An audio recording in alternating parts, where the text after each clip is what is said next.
আসসালামু আলাইকুম ওয়া রাহমাতুল্লাহি ওয়া বারাকাতুহু। সম্মানিত বন্ধুরা, কাছে এবং দূরে, দেশ থেকে প্রবাসী যারাই আজকের এই গুরুত্বপূর্ণ প্রোগ্রামটি দেখছেন, আলোচনার বৈঠকটি দেখছেন, সকলকে জানাচ্ছি আমি ইমরান মাহমুদের পক্ষ থেকে শুভেচ্ছা এবং অভিনন্দন। আশা করছি সকলে ভালো আছেন, সুস্থ আছেন। প্রায় অনেক বছর ধরেই আমাদের বাংলাদেশে বা বিভিন্ন দেশে তারাবির নামাজ নিয়ে ইখতিলাফ রয়েছে আলেমদের মধ্যে, ওলামাদের মধ্যে।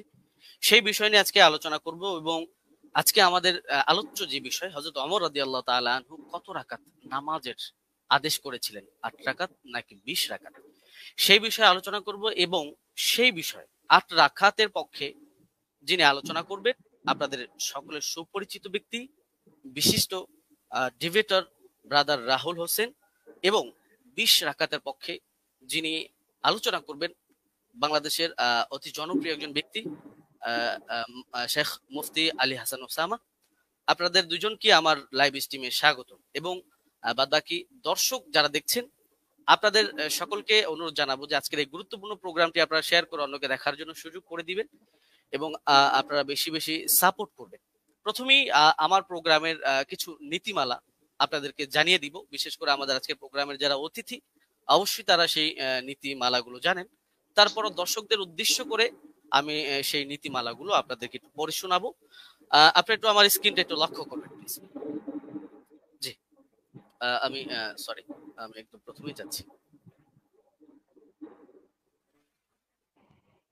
জি, আমাদের প্রোগ্রামের নীতিমালা, আলোচনার নীতিমালা বিষয়, হাদিস শাস্ত্রের আলোকে হযরত ওমর রাদিয়াল্লাহু তাআলা আনহু কত রাকাত তারাবির আদেশ করেছেন। অনুষ্ঠানটি সম্প্রচার হচ্ছে ব্রাদার রাহুল হোসেন এবং আলী হাসান ওসামার ফেসবুক পেজ থেকে। আলোচনার মধ্যে আমাদের একেবারেই রুলসের যে বিষয়, যে আলোচনার মধ্যে কোন রূপ বাধা প্রদান করা যাবে না। এক অতিথি অপরজনকে বাধা প্রদান করতে পারবে না। 4 নম্বর, বাধা প্রদান করলে 1 মিনিট সময় কেটে নেওয়া হবে। যিনি বাধা প্রদান করবে তার 1 মিনিট সময় কেটে দেওয়া হবে।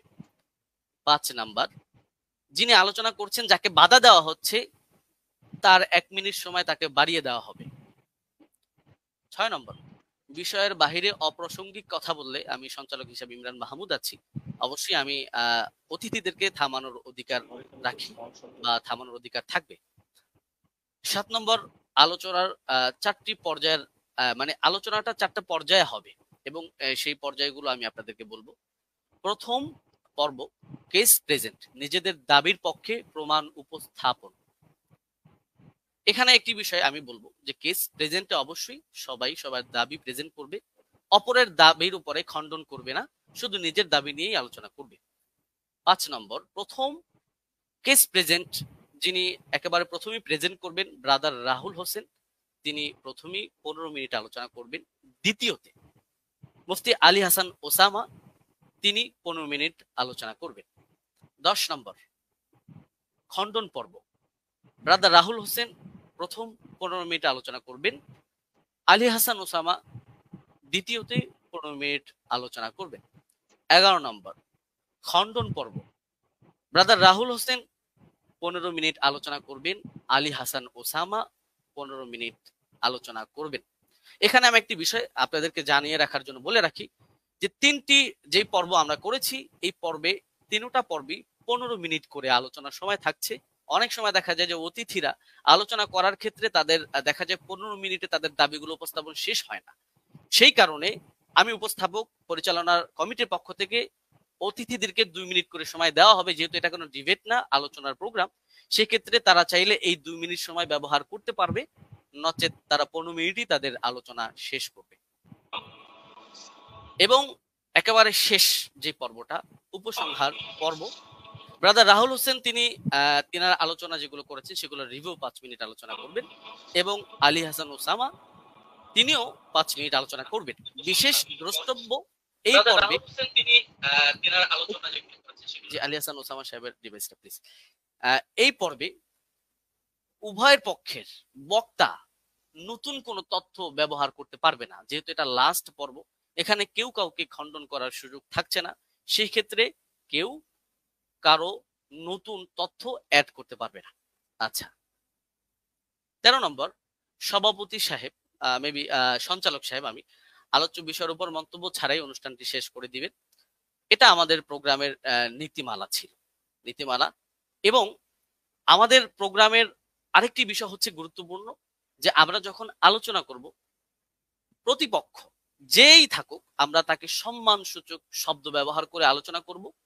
কোন রকমের অসম্মান সূচক শব্দ আমরা ব্যবহার করব না।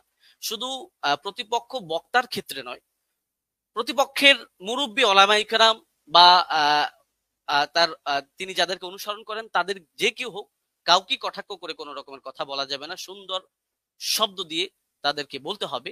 যদি কেউ অসুন্দর শব্দ ব্যবহার করে, যদি কেউ অবাঞ্ছনীয় শব্দ ব্যবহার করে, অবশ্যই সঞ্চালক হিসাবে আমি তাকে এই শব্দটা এক্সপান্স করাবো, উইথড্র করাবো।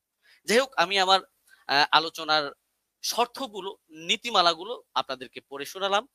আমি আমার আলোচনার প্রোগ্রাম এখন স্টার্ট করছি এবং স্টার্টের শুরুতেই কেস প্রেজেন্ট, যিনি 8 রাকাতের পক্ষে স্টেট নিয়েছেন, ব্রাদার রাহুল হোসেন, আমি আপনার কাছে যাব এবং আমি আপনাকে দিয়ে শুরু করব এবং আপনি আপনার আলোচনার জন্য সময় পাচ্ছেন 15 মিনিট। আপনি বললে আমি টাইমটা শুরু করে দিব। আচ্ছা, আমি স্লাইড শো করব। আমি একটা স্লাইড দেব আপনাকে, ওটাকে অ্যাপ্রুভ করতে হবে।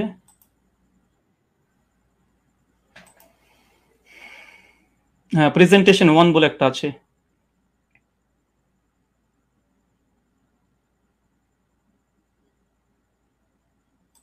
হ্যাঁ, স্লাইডটা কি ঠিক আছে আপনার? হ্যাঁ, এটাই। ওকে, ঠিক আছে। আপনি বললে আমি টাইমটা আপনাকে শুরু করব।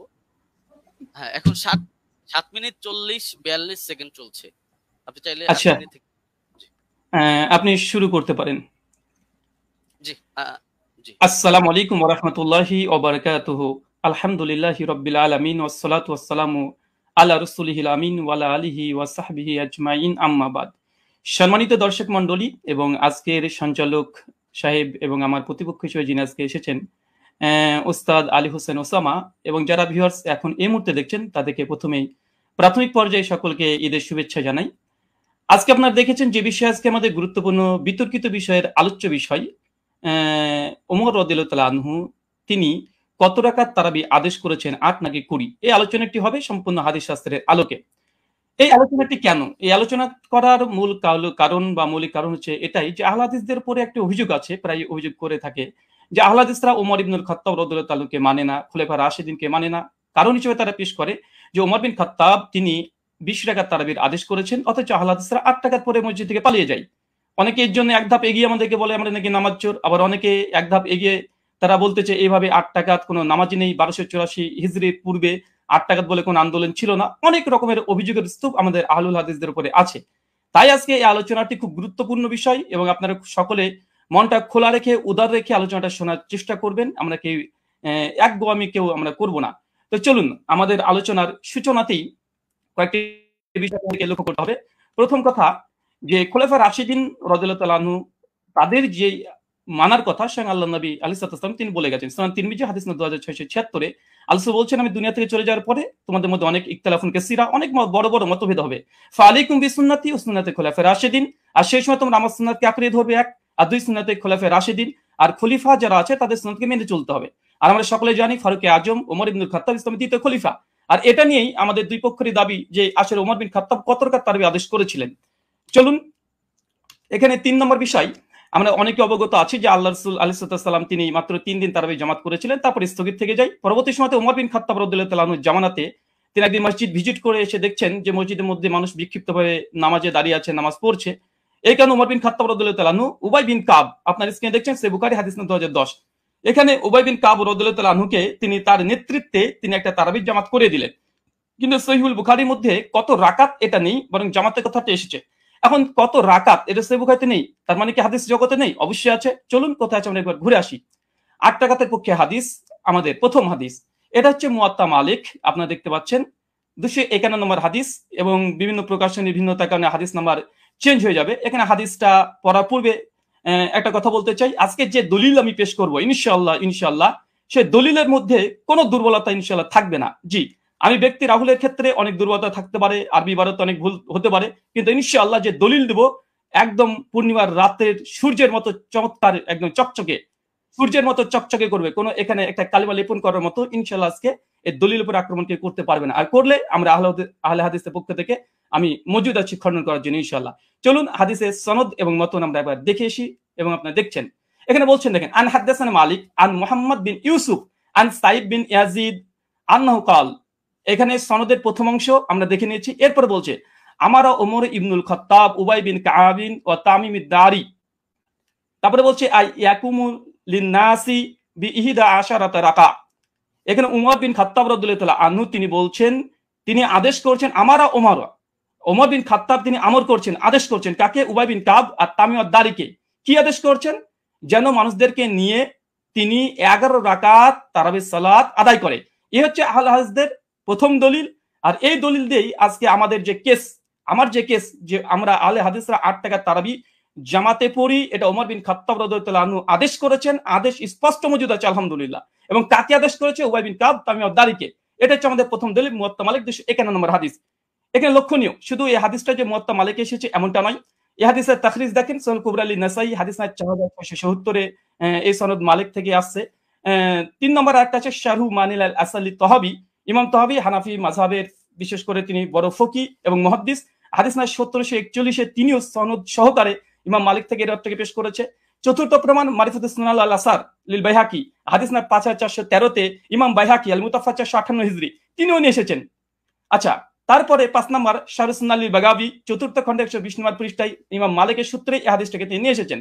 আরো যারা আপনারা দেখবেন মাদ্রাসাতে মিশকাত পড়তে হয়, না পড়লে কেউ তালিমি হতে পারে না। মিশকাত হাদিস নাম্বার 1302 আপনারা দেখতে পাচ্ছেন মুয়াত্তা মালিকের সনদ সহ এখানে মতনটাকে উল্লেখ করা হয়েছে। আর যারা দারসি নুসখা দেখতে চাচ্ছেন দেবন্দি থেকে প্রকাশনী, সেটা হচ্ছে প্রথম 115 নম্বর পৃষ্ঠায় লাইন নম্বর 9 থেকে 11 আপনারা দেখে নিতে পারবেন। আর এটা মিসকাত আল মাসনাবি, যারা বাংলা দেখতে চান, অনেক বাংলা শ্রোতা আছে, আমার বক্তৃতার সত্যতা যাচাই করে নেবেন। মিসকাত আল মাসনাবি হাদিস নাম্বার 1302 এটা আপনি পেয়ে যাবেন। এবং মুয়াত্তা মালিক যেটি ইসলামিক ফাউন্ডেশন থেকে বের হয়ে এসেছে প্রকাশনী, এটা হচ্ছে প্রথম খণ্ডে 171 পৃষ্ঠা রিয়াত নম্বর 4 আমার এই দলিল আপনারা বাঙালি শ্রোতা যারা আছেন, যারা আরবি বোঝেন না, তাদের জন্য দিয়ে দিলাম, আপনারা দেখে নিতে পারবেন। চলুন এই হাদিসের প্রথম দেখেন, আমি যে হাদিস আমরা মতন থেকে স্পষ্ট প্রমাণ পেয়েছি যে ওমর বিন খাত্তাব উবাই বিন কাব তামিম দারিকে তিনি 11 রাকাত তারাবির নির্দেশ দিয়েছে। আলহামদুলিল্লাহ, কেস ইজ ক্লোজড। আমাদের পক্ষে এই দলিল আমরা পেশ করেছি। এখন হচ্ছে এই সনদ কি, চলেন সনদ আপনি স্ক্রিনে দেখতে পাচ্ছেন। আন মালিক আন মুহাম্মদ বিন ইউসুফ আন সাইব বিন ইয়াজিদ, তারপরে ওমর ইবনু খাত্তাব। এই হাদিসের মধ্যে মাত্র 4টে রাবি পাচ্ছেন। এক হচ্ছে মালিক, ইমাম মালিক, মানে বুঝতে পারছেন, একবার দেখে নিন স্ক্রিনে। ইমাম মালিক, আলহামদুলিল্লাহ, ইমাম মালিক তো ইমাম মালিক, কে যারা করবে ইমাম মালিকের উপরে, আলহামদুলিল্লাহ। 2 তারপরে হচ্ছে মোহাম্মদ বিন ইউসুফ, ইনি একজন বিখ্যাত তাবেঈ। অনেক সাধারণ মানুষের তো মোহাম্মদ বিন ইউসুফকে না চিনতেও পারেন। তারপর 3 নম্বর রাবি আসছে কি? সাইব বিন ইয়াজিদ, আলহামদুলিল্লাহ, তিনিও একজন সাহাবী। চতুর্থ রাবি, তিনিও একজন সাহাবী, ওমর বিন খাত্তাব, আলহামদুলিল্লাহ। শুধু সাহাবী আর সাহাবী, আলহামদুলিল্লাহ, দুজন সাহাবী আর দুজন বড় ইমাম এই হাদিসটাকে রিওয়ায়াত করছে। চলেন আর একটু দেখে নিই। আমরা শুধুমাত্র বুঝতে পারলাম এই দ্বিতীয় রাবি তাবেঈ যিনি মোহাম্মদ বিন ইউসুফ, ইনাকে আমরা সাধারণ মানুষরা চিনতে পারবো না। চলুন এই মোহাম্মদ বিন ইউসুফ ইনি কে, ইনাকে একবার দেখে আসি। চলেন, মোহাম্মদ বিন ইউসুফ আল মাদানী রাহিমাহুল্লাহ এমন একজন ব্যক্তিত্ব যা সহিহ বুখারীতে আলহামদুলিল্লাহ 105 খানা হাদিস মজুদ আছে। 105 খানা আপনার স্ক্রিনে লক্ষ্য করছেন, হাদিস নাম্বার দিয়ে সার্চ করলে আপনারা দেখতে পাবেন। চলেন এরপর সনদ আবার দেখছেন, আন মালিক আন মুহাম্মদ বিন ইউসুফ আন সাইব বিন ইয়াজিদ আন, তারপর ওমর ইবনে খাত্তাব। এই যে সনদটা ভালোভাবে দেখেন, আন মালিক আন মুহাম্মদ বিন ইউসুফ আন সাইব বিন ইয়াজিদ। আবার দেখেন আন মুহাম্মদ বিন ইউসুফ আন সাইব বিন ইয়াজিদ। শুধুমাত্র মুহাম্মদ বিন ইউসুফ যে সহিহ বুখারীর রাবি এমনটা নয়, বরং সহিহ বুখারীর মধ্যে আলহামদুলিল্লাহ কমপক্ষে 4টে হাদিস সেম এই চেনটা এসেছে। দেখেন সহিহ বুখারী হাদিস না 1858, হাদিস না 2824, হাদিস না 4062, কমপক্ষে 4টে হাদিস আছে আন মুহাম্মদ বিন ইউসুফ আন সাইব বিন ইয়াজিদ, একদম পাশাপাশি আছে। শুধু মুহাম্মদ বিন ইউসুফ যে শুধুমাত্র তিনি যে বুখারীর রাবি এমনটা নয়, বরং সেম চেন যেটা মুয়াত্তা মালিকের 8 টাকাতে পক্ষে দলিল পেশ করেছি, একই চেন আলহামদুলিল্লাহ সহিহ বুখারীর মধ্যে মজুদ আছে কমপক্ষে 3টে। আরো সহিহ মুসলিম আপনারা চেক করলে পেয়ে যাবেন। আচ্ছা, এই হাদিসের সনদ পর্যালোচনা সংক্ষিপ্তভাবে করে দিই, যা আমরা দেখলাম এতক্ষণে। প্রথম পয়েন্ট দেখেন, সাহাবী থেকে সাহাবী কেন? ওমর বিন খাত্তাব, সাইব বিন ইয়াজিদ ওমর বিন খাত্তাবের আদেশ বর্ণনা করছে, দুজনই সাহাবী, আলহামদুলিল্লাহ। এটা মুহাদ্দিসদের ভাষাতে এই সনদকে বলা হয় সিলসিলাতুল জাহাব। মানে ইমাম মালিক তিনি হচ্ছে মুসান্নিফ গ্রন্থের, আর সাহাবী পর্যন্ত যেতে মাত্র একজন রাবী লেগেছে, মাত্র একজন, আর সে হচ্ছে মুহাম্মদ বিন ইউসুফ, যিনি সহিহ বুখারীর 105 খানা হাদিস বর্ণনা করেছেন। সহিহ মুসলিম আলহামদুলিল্লাহ আছে। তৃতীয় এই সনদের যতজন রাবি আছে সবগুলো মাদানি, আলহামদুলিল্লাহ। ইমাম মালিক মদিনার ইমাম, আলহামদুলিল্লাহ। মোহাম্মদ বিন ইউসুফ একজন বিখ্যাত তাবি, ইনিও মাদানি, আলহামদুলিল্লাহ। তাহলে দেখছেন এখানে তিনটে যে সাহাবি থেকে সাহাবি হাদিস বর্ণনা করছে, মাত্র একটা রাবি দিয়ে একদম সাহাবি ওমর বিন খাত্তাব পর্যন্ত পৌঁছে যাচ্ছে, আলহামদুলিল্লাহ। এটা যে সিলসিলাতুল জাহাব তথা গোল্ডেন চেন। এরপরে চলেন, আচ্ছা আমার স্লাইডে এক সেকেন্ড,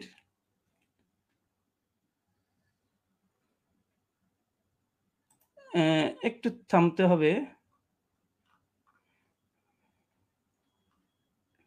আচ্ছা ঠিক আছে। আচ্ছা আমরা আমি এই কেসটা প্রেজেন্ট করলাম। এখন আলী হোসেন ওসামা হাফিজাহুল্লাহর কাছে আমার কিছু প্রশ্ন এই মুয়াত্তা মালিকের হাদিস নিয়ে।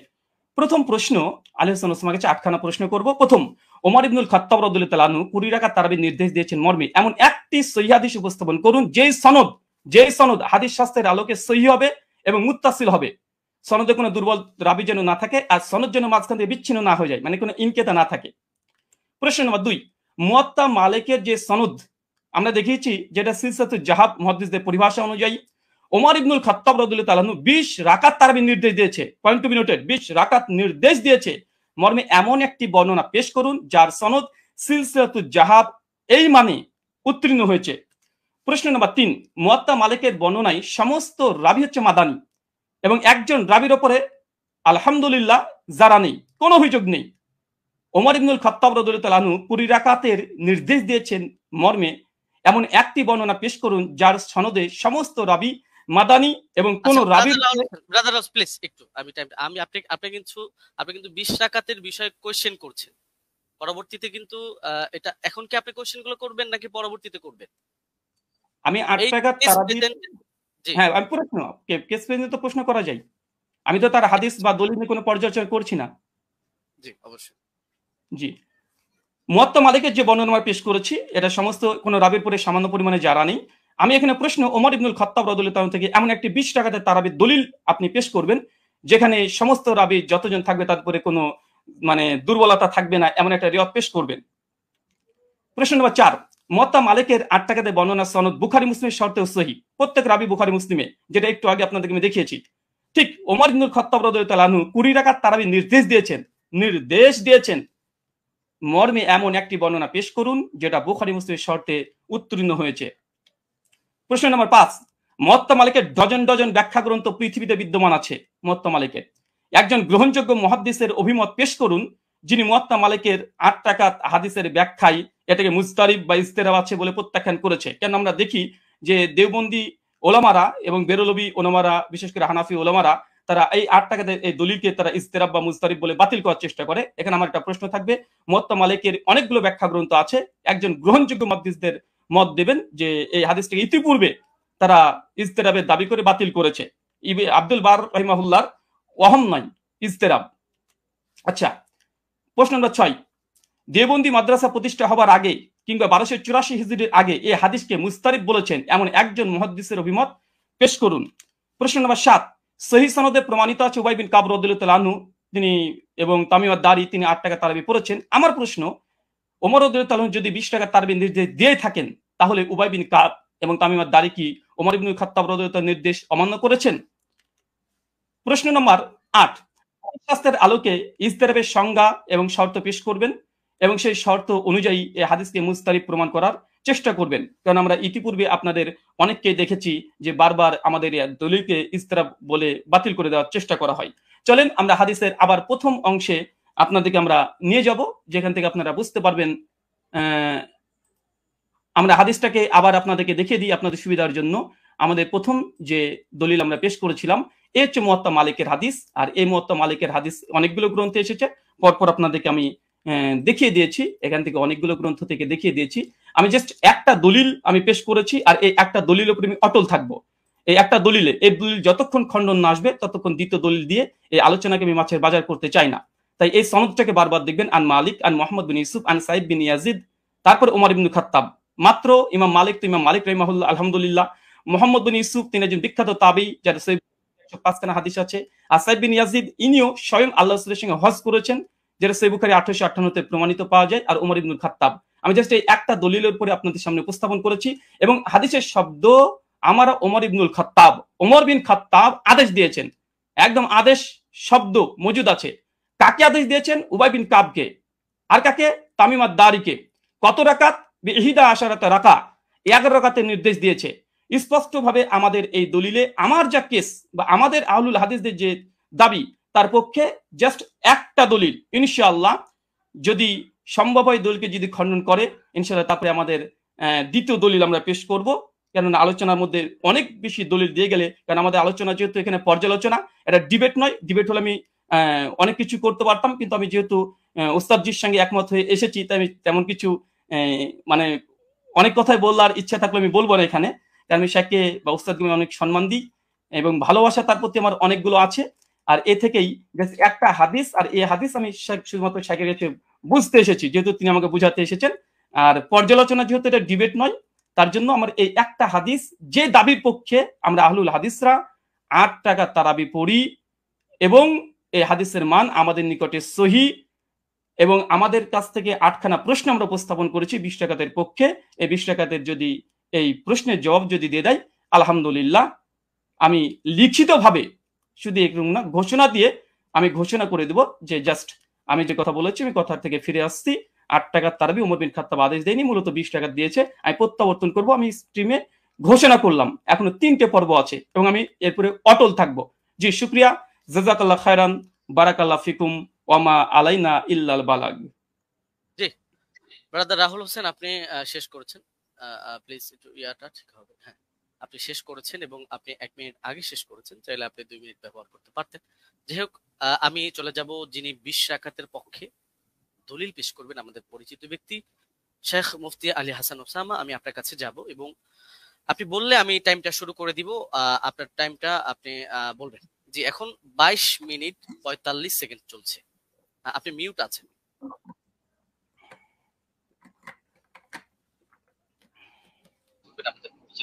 জি শেখ মুফতি আলী হাসান ওসামা, আমি আপনার কাছে যাব এবং আপনি বললে আমি টাইমটা শুরু করে দিব।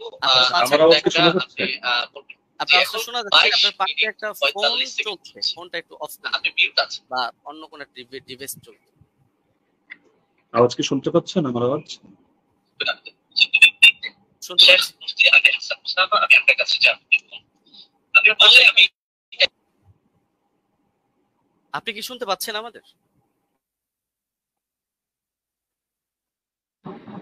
এখন আপনাকে শোনা যাচ্ছে, আপনাকে এখন শোনা যাচ্ছে। জি ধন্যবাদ, শুরু করতে পারেন।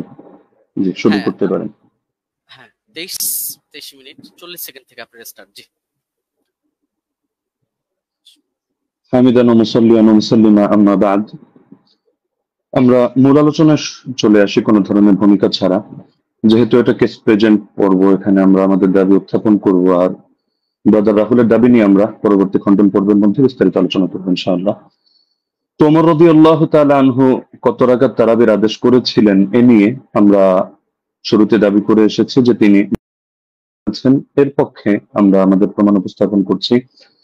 মুসান্নাফ ইবনে আবি শায়বা গ্রন্থ হাদিস নম্বর 7682, এতে সহিহ সনদের মধ্যে আছে হাদাসানা ওয়াকিউন আন মালিক ইবনে আনাস আন ইয়াহইয়া ইবনে সাঈদ أن عمر بن الخطاب رضي الله عنه أمر رجلا يصلي بهم 20 ركعة। ওমর রাদিয়াল্লাহু তাআলা আনহু এক ব্যক্তিকে আদেশ করলেন তিনি তাদেরকে নিয়ে 20 রাকাত তারাবির নামাজ আদায় করবেন। এই যে হাদিসটা, এই হাদিসের মধ্যে প্রতিটা রাওয়ী ওয়াকি ইবনুল জাররাহ, ইমাম মালিক ইবনে আনাস এবং ইয়াহইয়া ইবনে সাঈদ আল-কাত্তান প্রত্যেকে হাদিস শাস্ত্রের এক একজন নক্ষত্র এবং ইমাম। তো সুতরাং এই হাদিসের রাওয়ীদেরকে নিয়ে এখানে কোনো বিতর্কের কোনো সুযোগ নেই, প্রত্যেকে নির্ভরযোগ্যতার মানে শতভাগ উত্তীর্ণ। হ্যাঁ, এখন কারো কাছে একটা খটকা লাগতে পারে যে ইয়াহইয়া ইবনে সাঈদ আল-কাত্তান রাহমাতুল্লাহি আলাইহি তিনি তো ওমর ইবনুল খাত্তাব রাদিয়াল্লাহু আনহু জামানা পাননি, তাহলে তো মনে হচ্ছে যে হাদিসটা বিচ্ছিন্ন হয়ে যাচ্ছে, সূত্র বিচ্ছিন্ন, অর্থাৎ মাঝখানে কোনো একজন বর্ণনাকারী বাদ পড়ে গেছেন এবং তার সূত্রে তিনি বর্ণনা করছেন। তো হাদিস যদি মুনকাতি হয় তাহলে তো এটা যায়িফ মনে হতে পারে অনেকের কাছে। তো আমরা যেহেতু আমাদের শিরোনামই হলো যে হাদিস শাস্ত্রের আলোকে আমাদের আজকের আলোচনা হবে, তো আমরা এখন শাস্ত্রীয় আলোচনায় চলে যাই। আমরা শাস্ত্রীয় আলোচনার অনেকগুলো পয়েন্ট দিয়ে দেখাবো যে এই হাদিসের মধ্যে কোনো ধরনের দুর্বলতা নেই এবং হাদিসটা সর্বোচ্চ পর্যায়ে গ্রহণযোগ্য সহিহ। 1 নম্বর মূলনীতিতে আসি। হাদিস শাস্ত্রের স্বীকৃত একটা মূলনীতি হলো, এটা ইমাম জাইনুদ্দিন ইরাকি রাহমাতুল্লাহ আলাইহি লম্বা চড়া করে আলোচনা করেছেন, তার সূত্রে ইমাম সুয়ুতী সহ হাদিস শাস্ত্রের অনেক ইমামরা এই পয়েন্টটা টেনেছেন। وإن روى التابعي عن الصحابي قصة أدرك وقوعها فمتصل وكذا إن لم يدرك وقوعها ولكن أسندها له وإلا فمنقطعة। তাবিঈ যদি সাহাবী থেকে এমন কোন বিষয়, এমন কোন ঘটনা বর্ণনা করেন যেটা তিনি পেয়েছেন, অর্থাৎ তিনি তো তাকে নিজের চোখে দেখেননি, কিন্তু ঘটনাটা ক্রমবর্ধমান ভাবে চলে আসছে এবং পরবর্তীতে তার জামানায় তিনি ঘটনাটা পেয়েছেন, তাহলে হাদিস শাস্ত্রের বিবেচনা এটাকে মুত্তাসিল বলে গণ্য করা হয়। যদিও বাহ্য দৃষ্টিতে যারা হাদিস শাস্ত্রের জ্ঞান রাখেন, অজ্ঞদের চোখে মনে হতে পারে এটা সূত্র বিচ্ছিন্ন, কিন্তু এটা ইমামরা স্পষ্ট বলে যাচ্ছেন যে না, এটা হুকুমের বিবেচনা, এটাকে মুনকাতি সূত্র বিচ্ছিন্ন ধরা হয় না, বরং মুত্তাসিল হিসাবেই ধরা হয়। আর যদি তারা এভাবে না করেন, সেই ক্ষেত্রে এমন কোন ঘটনা বর্ণনা করলেন যেটা পরবর্তীতে আর এটা জারি থাকেনি, তারা এটা পায়নি, তাহলে সেই ক্ষেত্রে এটাকে মুনকাতি হিসাবে গণ্য করা হয়। ইমাম ইরাকি রাহমাতুল্লাহ আলাইহি স্পষ্ট ভাবে লেখেন যে ওয়াকাদ হাকা ইত্তিফাক আহলি তামিজ মিন আহলিল হাদিস আলা যালিকা ইবনুল মাওয়াক। ইমাম ইবনুল মাওয়াক এই ব্যাপারে মুহাদ্দিসদের মধ্য থেকে যারা বিশ্লেষক, তাদের ঐকমত্য বর্ণনা করেছেন। এটা তামহিদ প্রথম খণ্ড 26 নম্বর পৃষ্ঠায় আছে, উলুমুল হাদিস 26 নম্বর পৃষ্ঠায় আছে, 62 নম্বর পৃষ্ঠা, শারহুত তাফসিরা প্রথম খণ্ড 223, তাদরিবুর রাওয়ী প্রথম খণ্ড 249। যার কারণে শেখ সালেহ আল মুনাজ্জিদ, আল্লাহ তাআলা তাকে অতি দ্রুত কারামুক্তি করুন, সালাফিদের বড় শেখ, তিনি তার ইসলামকে ওয়েবসাইটের মধ্যে এই বিষয়ে মন্তব্য করেছেন। এটা প্রশ্ন নম্বর 82152 অধীনে আপনারা পেয়ে যাবেন।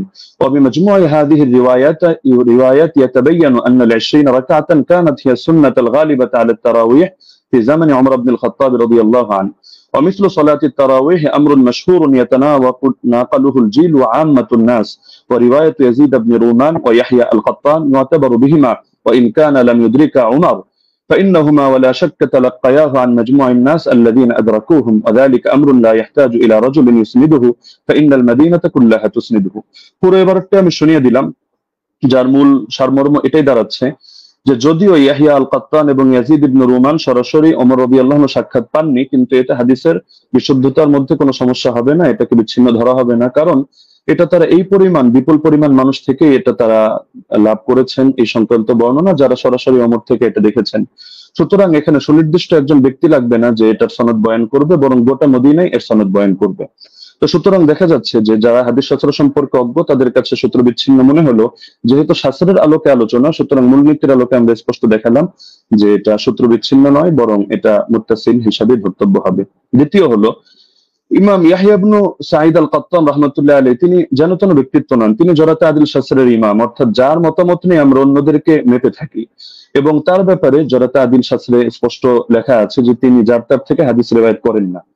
যেমন তাহদিবুত তাহদিব 4th খণ্ড 357 পৃষ্ঠা, তাহদিবুল কামাল 31 নম্বর খণ্ড 329 পৃষ্ঠা, এখানে ইমাম এজিল সূত্রে লেখা আছে বসরিয়ুন সিকাতুন নাকিউল হাদিস কানা লা ইউহাদ্দিসু ইল্লা আন সিকা।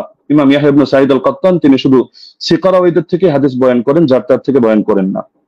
একইভাবে আর-সিকাত কিতাব 7ম খণ্ড 611 পৃষ্ঠা, তাহদিবুত তাহদিব 4th খণ্ড 357 পৃষ্ঠা, ইকমালু তাহদিবিল কামাল 12 নম্বর খণ্ড 313 পৃষ্ঠা, তাহদিবুল কামাল 31 নম্বর খণ্ড 329 পৃষ্ঠা, এগুলোতে স্পষ্ট লেখা আছে যে ওয়া আমানা ফিল বাহসি আনিন নাকলি ওয়া তারাকা দুআফা।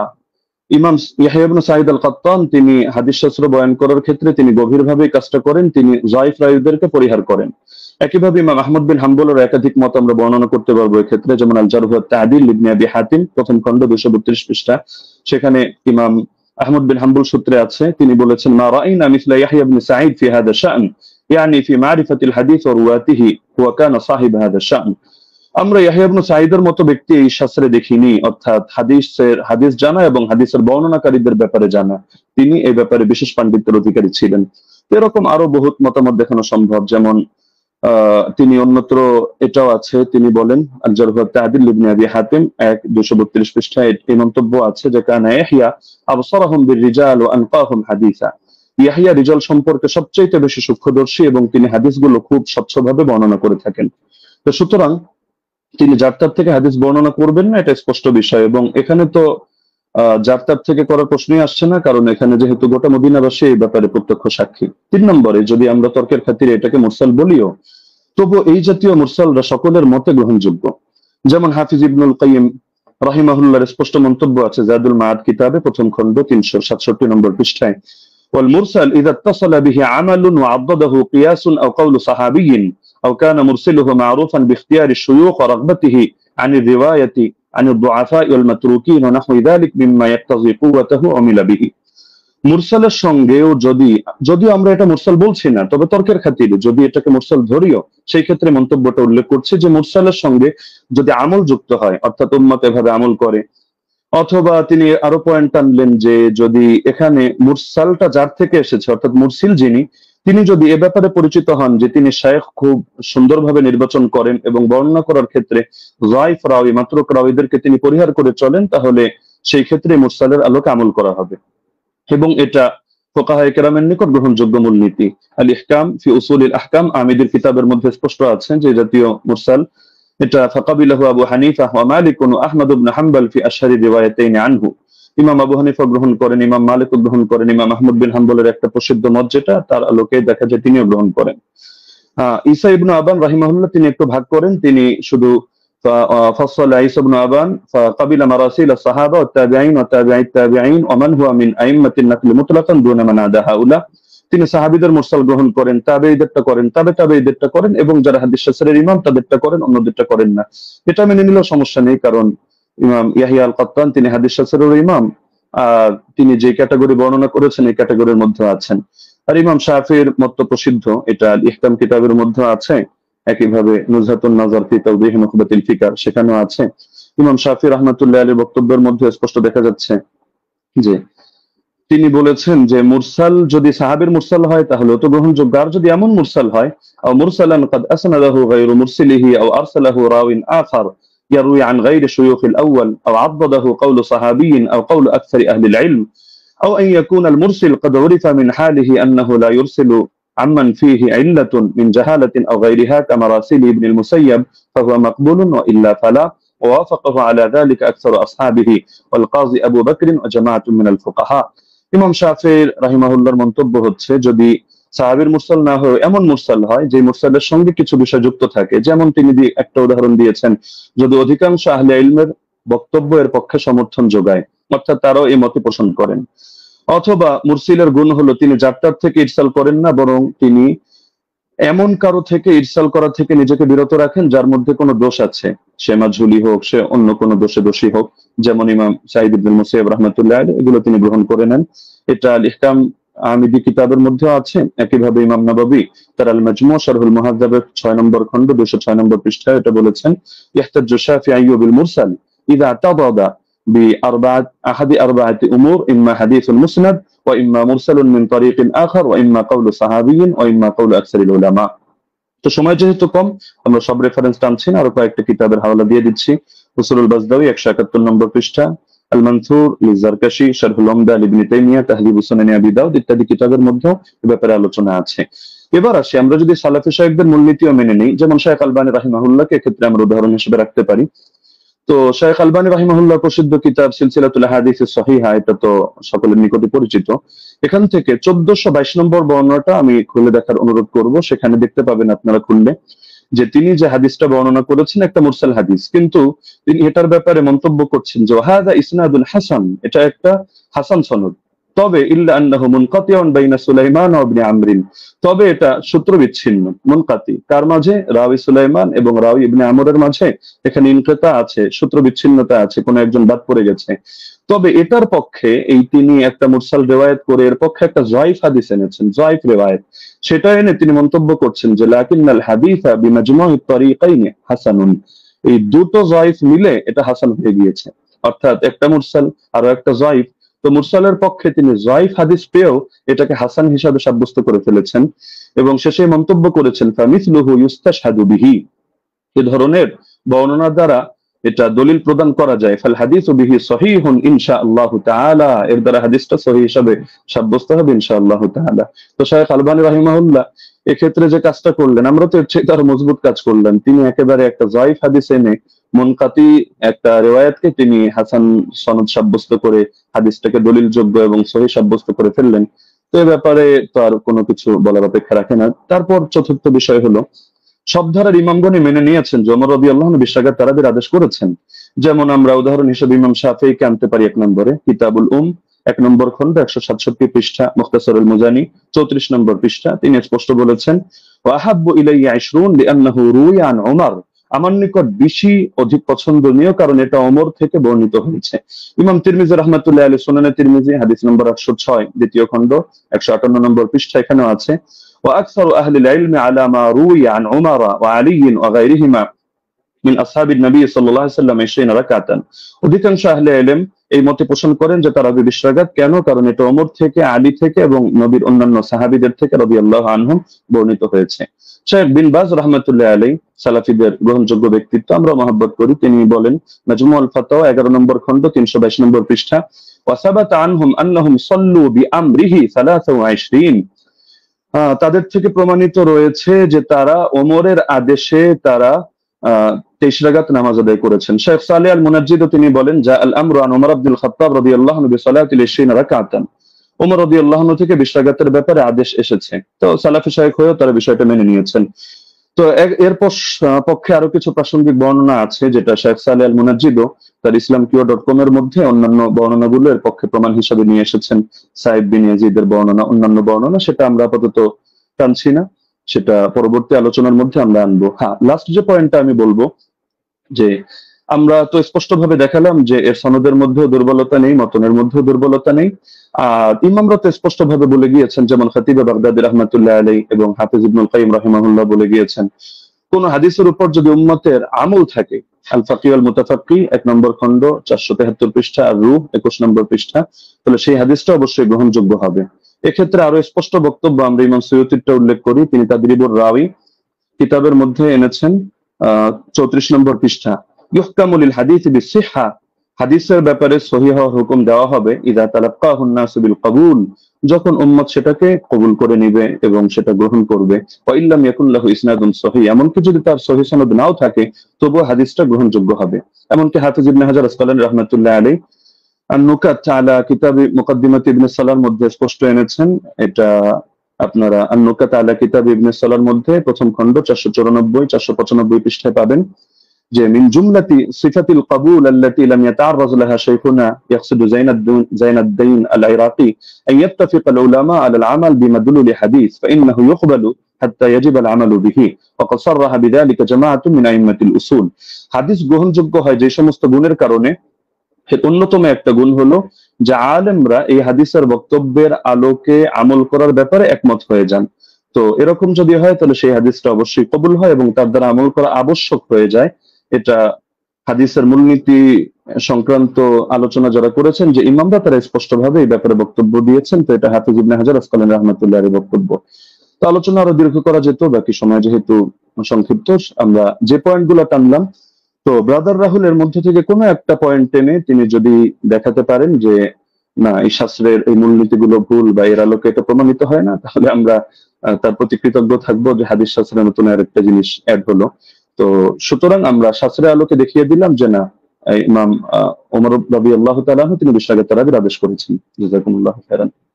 জি, আপনাকে অনেক অনেক ধন্যবাদ মুফতি আলী হাসান ওসামা, আপনি যথাসময় শেষ করেছেন। বাদ বাকি আমি এখানেও বলে দিই যে 10 সেকেন্ড আমাদের কস হয়েছে, 10 সেকেন্ড ওসামা সাহেব বেশি পেয়েছেন। বাদ বাকি আমাদের এটা নিয়ে কোনো সে নেই আশা করি। যাই হোক, আমরা এখন যাব খণ্ডন পর্বে, এবং খণ্ডন পর্বে প্রথম 15 মিনিট আলোচনা করবেন মুহতারাম ব্রাদার রাহুল হোসেন, এবং আমি আপনার কাছে যাব, আপনি বললে আমি আপনার টাইমটা শুরু করব।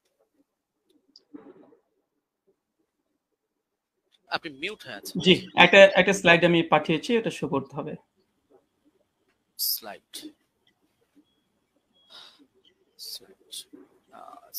এটা কি একটু দেখবেন প্লিজ, এটা কি স্লাইড আপনার? জি জি জি জি জি জি এটাই। জি, আপনি বললে আমি টাইমটা স্টার্ট করব। ওকে, টাইম নাও স্টার্ট। জি, 40 মিনিট। আলহামদুলিল্লাহ, সমস্ত ইনশাআল্লাহ সুবহানাহু ওয়া তাআলার জন্য আমাদের প্রথম পর্ব শেষ হয়েছে। তো মূল বিষয় হচ্ছে এতক্ষণ আপনারা দেখলেন যে আমাদের উস্তাদজি তিনি তার প্রেজেন্টেশনে 20 রাকাত তারাবির পক্ষে তিনি দলিল উপস্থাপন করেছেন। তবে আমি হতাশ এই জন্য হয়েছি যে 8 রাকাতের পক্ষে আমরা যে হাদিসটা পেশ করেছি মুওয়াত্তা মালিক থেকে মাত্র 4টে সনদে, সনদের মধ্যে না কোনো দুর্বলতা আছে, না সনদের মধ্যে কোনো রাবের উপরে আপত্তি আছে, না সনদের মধ্যে কোনো ইনকেতা সূত্র বিচ্ছিন্ন হয়েছে। এবং আমি ওস্তাদজিকে আমার 8টা প্রশ্নের মধ্যে 5 নম্বর প্রশ্ন ছিল এইটা, যে এমন একটি দলিল পেশ করবেন যেখানে সূত্র কোনো ছিন্ন হয়নি, বিচ্ছিন্ন হয়নি, ইনকেতা নেই, সনের মধ্যে কোনো মুনকাতি কোনো সনদ পেশ করবেন না। দুর্ভাগ্যজনক হলে সত্য কথা, আজকে তিনি প্রথম যে দলিলটা পেশ করেছেন, তিনি একটা মুনকাতি একটা দলিল পেশ করেছেন, সূত্র বিচ্ছিন্ন একটা দলিল পেশ করেছেন। এবং এখানে ইয়াহিয়া সাইদ আল কাত্তান থেকে যে রাত পেশ করেছে মুসান্নাফ ইবনে আবি শাইবা থেকে আপনারা দেখেছেন। তো এখানে মুসান্নাফ ইবনে আবি শাইবাতে ইয়াহিয়া সাইদ আল কাত্তান তিনি দাবি করছেন বা বলছেন ইয়াজিদ থেকে যে ওমর রাদিয়াল্লাহু তাআলা জামানায় 20 টাকা তারাবির আদেশ দিয়েছে। আমার প্রশ্ন আবারও 9 নম্বর প্রশ্ন একটা যোগ হয়ে গেল, কাকে আদেশ করেছে, কাকে নাম বলতে হবে। মুয়াত্তা মালিকের রিওয়াতে পরিষ্কার ভাবে আছে কাকে আদেশ করেছিলেন। 8 টাকাতের পক্ষে ওমর বিন খাত্তাব, সেটা হচ্ছে উবাই বিন কাব আর তামিম আদ-দারিকে। উস্তাদজি যে 20 রাকাতের আদেশের ওমর বিন খাত্তাব থেকে নিয়ে এসেছে, প্রথমটা সনদটা ইনকেতা আছে, সূত্র বিচ্ছিন্ন। ওমর বিন খাত্তাবের রাদিয়াল্লাহু তাআলা জামানা পর্যন্ত ইয়াহিয়া সাইদ আল কাত্তান পান নাই।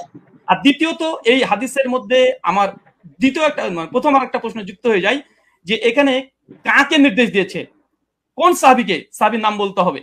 এই পয়েন্টটাকে নোট করে আমি রিবাটল সেশনে উস্তাদের কাছে জবাব আমি আশা করছি।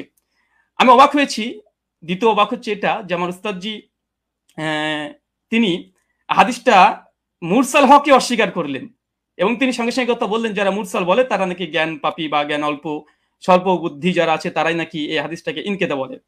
চলেন এই হাদিসের প্রথমত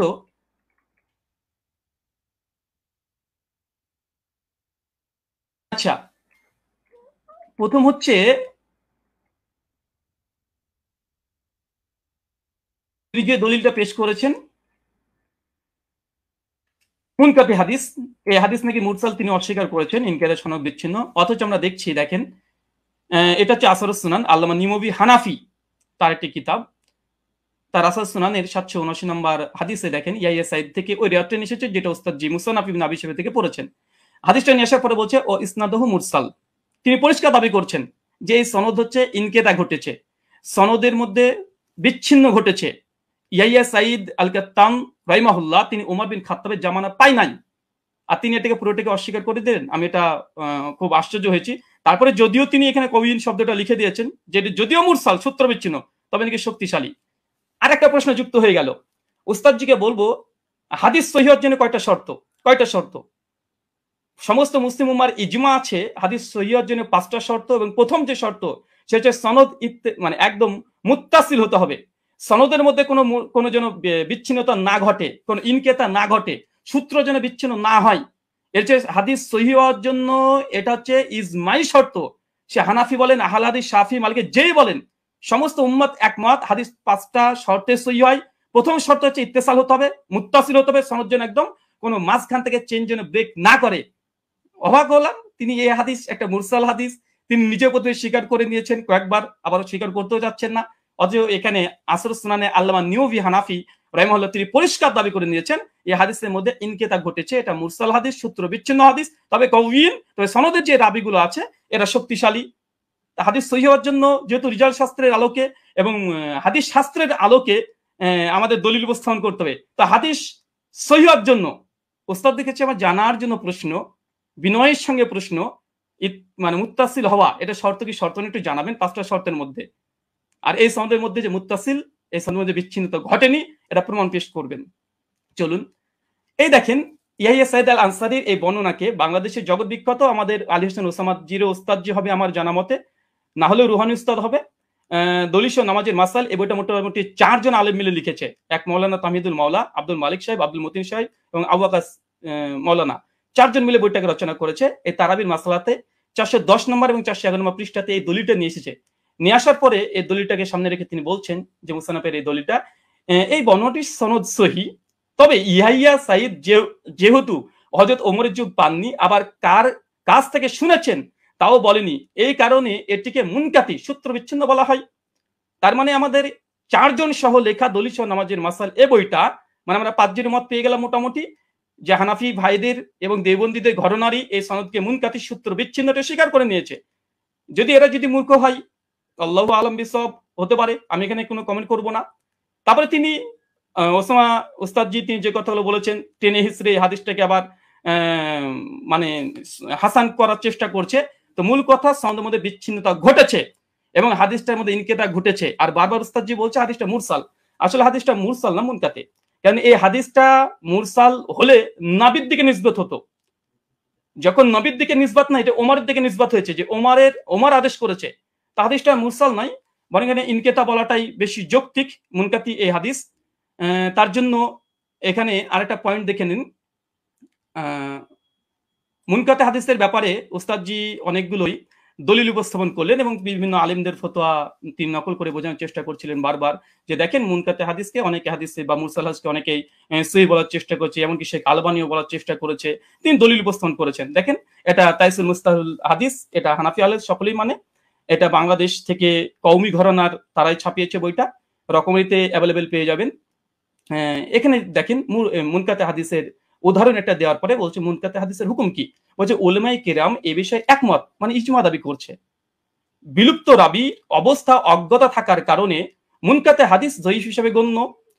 এখানে একটা সংক্ষিপ্ত সাধারণ শ্রোতার জন্য বলি যে ইয়াহিয়া সাইদ আল কাত্তান তার ওমর বিন খাত্তাবের জামানায় পায়নি, ওমর বিন খাত্তাবের মৃত্যুর প্রায় 40 থেকে 50 বছর পর এই রাবি জন্মগ্রহণ করেছে, ওমর বিন খাত্তাব জামানায় পায়নি। তিনি কিভাবে বলে দিলেন যে ওমরের জামানাতে অমুক অমুক ব্যক্তি, আবার নাম উল্লেখ নেই যে কাকে নির্দেশ দিয়েছে, নাম উল্লেখ নেই হাদিসে যে 20 রাকাতের আদেশ করেছে।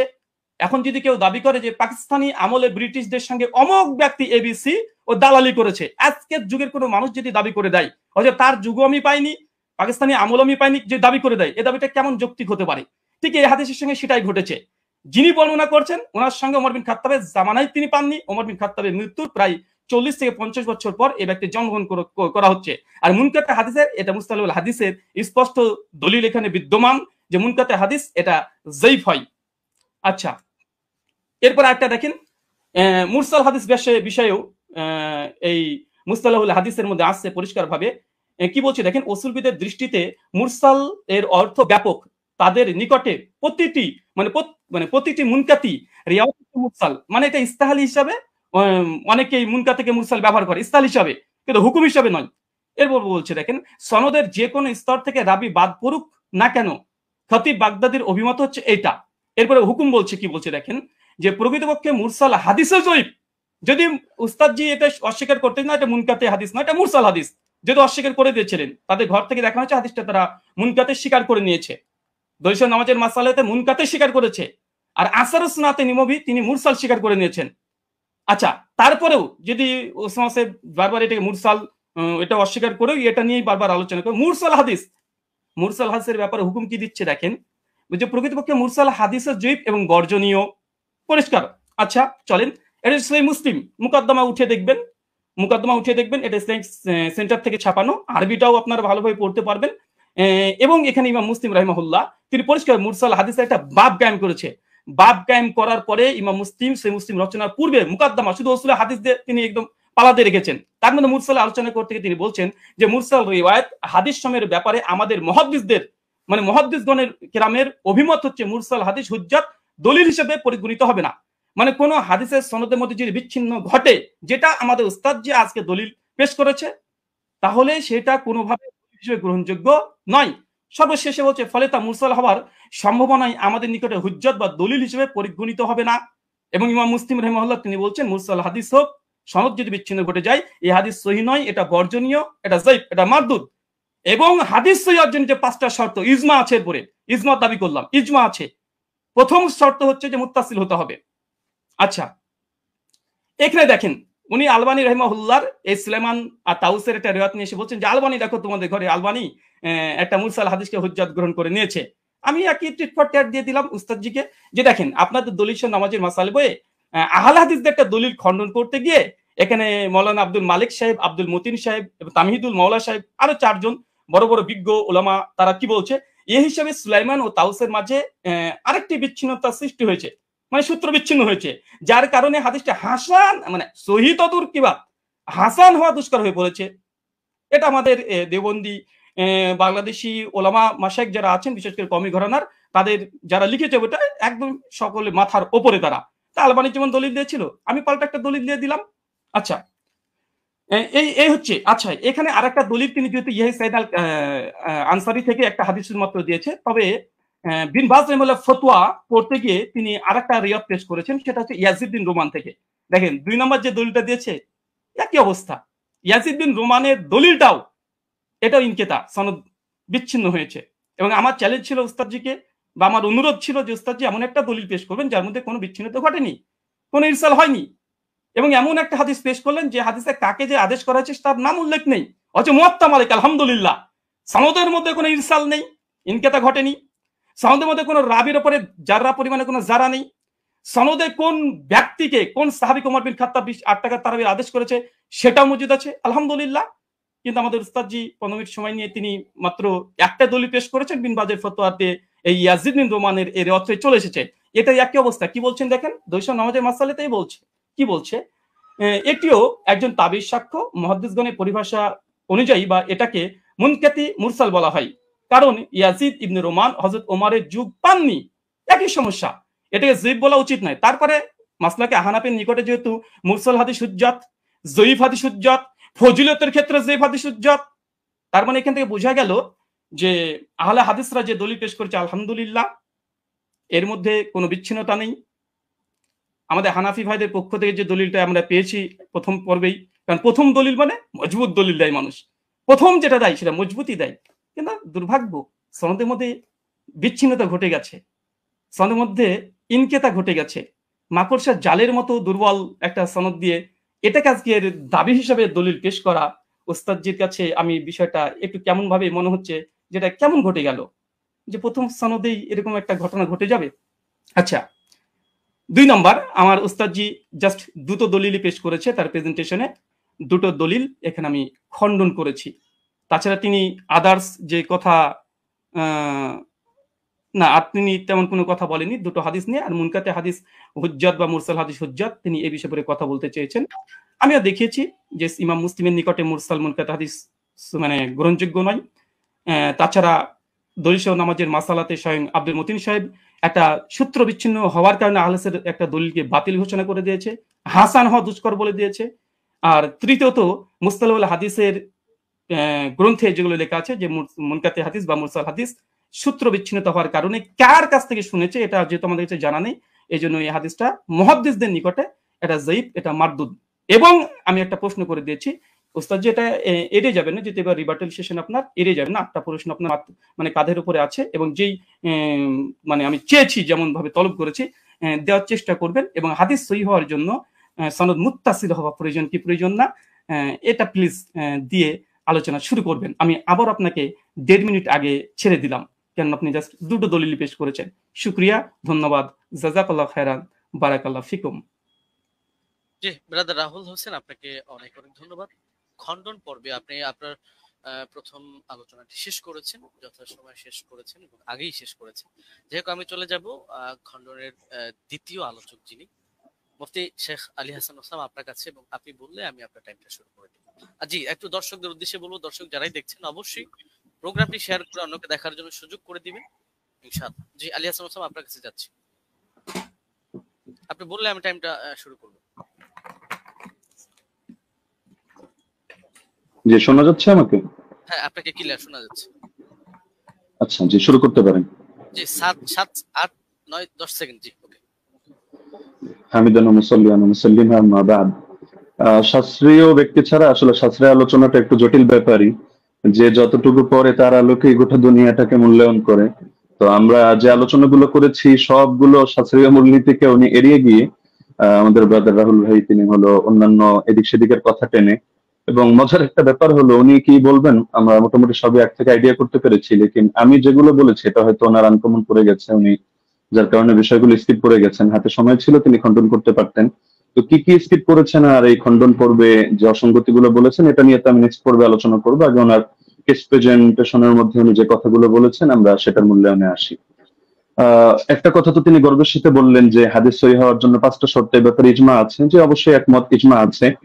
তো যার কারণে 3টা জিনিস দেখতে হয় সনদে, 2টো জিনিস দেখতে হয় মতনের মধ্যে, অর্থাৎ মূল টেক্সটের মধ্যে। আপনি দীর্ঘ 15 মিনিট নিয়ে খুব গর্বের সাথে বুক ফুলিয়ে ফুলিয়ে অনেকগুলো কিতাবের রেফারেন্সের আলোকে আপনি শুধু সনদের সৌন্দর্য তুলে ধরেছেন, একেবারে কি কি ফজিলত আছে এটা তুলে ধরেছেন, মতনের বিষয়টা স্কিপ করে গিয়েছেন, আর প্রশ্ন তো কিছু ছড়িয়ে দিয়েছেন। তো আমরা কিছু প্রশ্নের জবাব আমাদের কথার মধ্যে অটো চলে আসবে, বাকিগুলো আমরা আলোচনায় আনবো যেগুলো প্রাসঙ্গিক। আচ্ছা, এখন আমরা আগে মূল আলোচনায় আসি। একটু বোঝার সুবিধার্থে একটু কথাটা শুরু থেকে টানি। ওমর রাদিয়াল্লাহু তাআলা আনহু থেকে তারাবির রাকাত সংখ্যার বর্ণনাকারী 6 জন রয়েছেন। এর মধ্যে একজন তো সাহেব বিন ইয়াজিদ রাদিয়াল্লাহু তাআলা আনহু, আমরা তার প্রসঙ্গে আসছি। আর এছাড়াও আরো বাকি 5 জন রয়েছেন, যাদের 5 জনের প্রত্যেকেই সংখ্যাটা তারাবির রাকাত সংখ্যা 20 বলে উল্লেখ করেছেন। ইয়াজিদ বিন রুমান তিনি 23 বলেছেন, বেতের সহ মুয়াত্তা মালিকে আছে। আব্দুল আজিজ বিন রুফাই 20 বলেছেন, মুসান্নাফ ইবনে আবি শাইবা আছে। উবাই বিন কাব 20 বলেছেন, মুসনাদে আহমদ বিন মানিতে আছে। ইয়াহয়া ইবনে সাঈদ 20 বলেছেন, আমরা আগে উল্লেখ করেছি। মুহাম্মদ বিন কাব কুরাজি 20 বলেছেন, কিয়ামুল লাইল মারওয়াজির মধ্যে আছে, ইত্যাদি। এখন বাকি থাকলো শুধু সাহেব বিন ইয়াজিদের কথা। সাহেব বিন ইয়াজিদ থেকে তার 3 জন শাগরেদ এই বিষয়ক হাদিস বর্ণনা করেছেন। একজন হল ইয়াজিদ বিন খুসাইফা, তিনিও 20 বর্ণনা করেছেন, সুনানে কুবরা বাইহাকিতে আছে। দ্বিতীয় হারিস বিন আব্দুর রহমান বিন আবি যুবাব, তিনি 23 বর্ণনা করেছেন, অর্থাৎ বেতের সহ, এটা মুসান্নাফে আব্দুর রাজ্জাকে আছে। আর 3 নম্বর হলো মোহাম্মদ বিন ইউসুফ, যে সূত্রটা টেনে তিনি গর্বের সাথে বলেছেন যে একমাত্র আমরা একটা দলিল দিলাম, বাকি দলিলগুলো আমরা পরে আনবো। বাস্তব কথা হলো ওমর রাদিয়াল্লাহু আনহু 11 আদেশ করেছেন এই মর্মে, অন্য কোনো বিশুদ্ধ দলিল তিনি আদৌ আনতে পারবেন কিনা এটাই চিন্তার বিষয়। তো এখন যে মোহাম্মদ বিন ইউসুফ সূত্রে তিনি আনলেন, সেই মোহাম্মদ বিন ইউসুফ থেকে এই সংক্রান্ত হাদিসটা বর্ণনা করেছেন 5 জন। এখন 5 জনের মধ্যে রেওয়ায়েতে কারোর সাথে কারোর মিল নেই, এক একজন এক একভাবে রেওয়ায়েত করেছেন। এর মধ্যে সবচেয়ে মজার বিষয় হলো তিনি যে সনদটা এনেছেন, এখানে তো ইমাম মালিক রাহমাতুল্লাহ আলাইহি তার সূত্রে বয়ান করেছেন 11 রাকাত। এরকম আরো 2-1টা বর্ণনা আছে, কিন্তু দেখা যাচ্ছে মোহাম্মদ বিন ইসহাক রাহমাতুল্লাহ আলাইহি তিনি বর্ণনা করেছেন এই মোহাম্মদ বিন ইউসুফ থেকে 13 রাকাতের কথা, যেটা মুসনাদে আহমদ বিন মানিতে আছে। এছাড়া দাউদ বিন কায়েস রাহমাতুল্লাহ আলাইহি তিনি এবং আরো অনেকে 21 রাকাতের কথা বর্ণনা করেছেন, যেটা মুসান্নাফে আব্দুর রাজ্জাকে বিশুদ্ধ সনদে আছে। যদি এটা সনদ নিয়ে চ্যালেঞ্জ করেন আমরা তাহলে সনদের আলোচনায় আসবো। তো দেখা যাচ্ছে মতনের মধ্যে মিল নেই, মতনের মধ্যে এখানে সমস্যা বিদ্যমান। সব শাগরেদরা বলছে একভাবে, কিন্তু মোহাম্মদ বিন ইউসুফ থেকে এসে দেখা যাচ্ছে যে এখানে সনদের মধ্যে যদিও যারা বয়ান করেছেন সনদের বিশুদ্ধতা আছে, এটা নিয়ে আমি আপত্তি করছি না, কিন্তু হাদিস সহিহ হওয়ার জন্য যদি 5টা শর্ত, শুধু সনদ ঠিক থাকলেই হবে না। এমন বহুত হাদিস আছে সনদ সুন্দর, কিন্তু তার ইসের মধ্যে মতনের মধ্যে সমস্যা আছে। তো এখানে মতনের মধ্যে যে ঝামেলাটা হয়েছে এটাকে ইস্তেরাব বলে। ইস্তেরাব মানে হলো যে কোথায় 21 রাকাতের কথা আর কোথায় হলো 11 রাকাতের কথা, আবার কোথায় 13 রাকাতের কথা। যদিও 13 নিয়ে একটা ব্যাখ্যা ওনারা দাঁড় করানোর চেষ্টা করেন ধারণা প্রসূত ভাবে, তো সেটা আপাতত বাদই দিলাম। তো 21 রাকাত আর 11 রাকাত সম্পূর্ণ ভিন্ন কথা, কিন্তু মূল বর্ণনাকারী একজন। তো এখন হাদিসের মধ্যে যদি ইস্তেরাব পয়দা হয় তাহলে হাদিসটা দুর্বল হয়ে যায়। এটা তাদরিবুর রাওয়ি বিশরহি তাকরিবুন নওয়াবী পৃষ্ঠা 133 এর মধ্যে স্পষ্টভাবে লেখা আছে, ইস্তেরাব ইউজিবু বাফাল হাদিস। তাহলে স্পষ্ট এটা যে এখানে বর্ণনাকারী যারা রয়েছেন তারা যদিও সহিহ মানের, কিন্তু মতনের মধ্যে মুস্তারিব ইস্তেরাব থাকার কারণে হাদিসটা গর্বের সাথে যদিও সহিহ বলার চেষ্টা করছেন, কিন্তু হাদিসটা মতনগত কারণে এটা সহিহ না, বরং এটা যায়িফ হাদিস। এটা হেলাউ সুনানের মধ্যে 7ম খন্ড 145 146 স্পষ্টভাবে লম্বা চওড়া আলাপ আছে। শেখ জাফর আহমদ উসমানী রাহমাতুল্লাহি আলাইহি লিখেছেন, হাদা আসারুন মুস্তারিবুল মাতনি উখতুলিফা ফীহি আলা মুহাম্মদ ইবনে ইউসুফ। বলতে বলতে তিনি গিয়ে শেষে জানাচ্ছেন, ওয়া হাদা ইখতিলাফুন ইউসকিতুল ইহতিজাজ বিল আসার।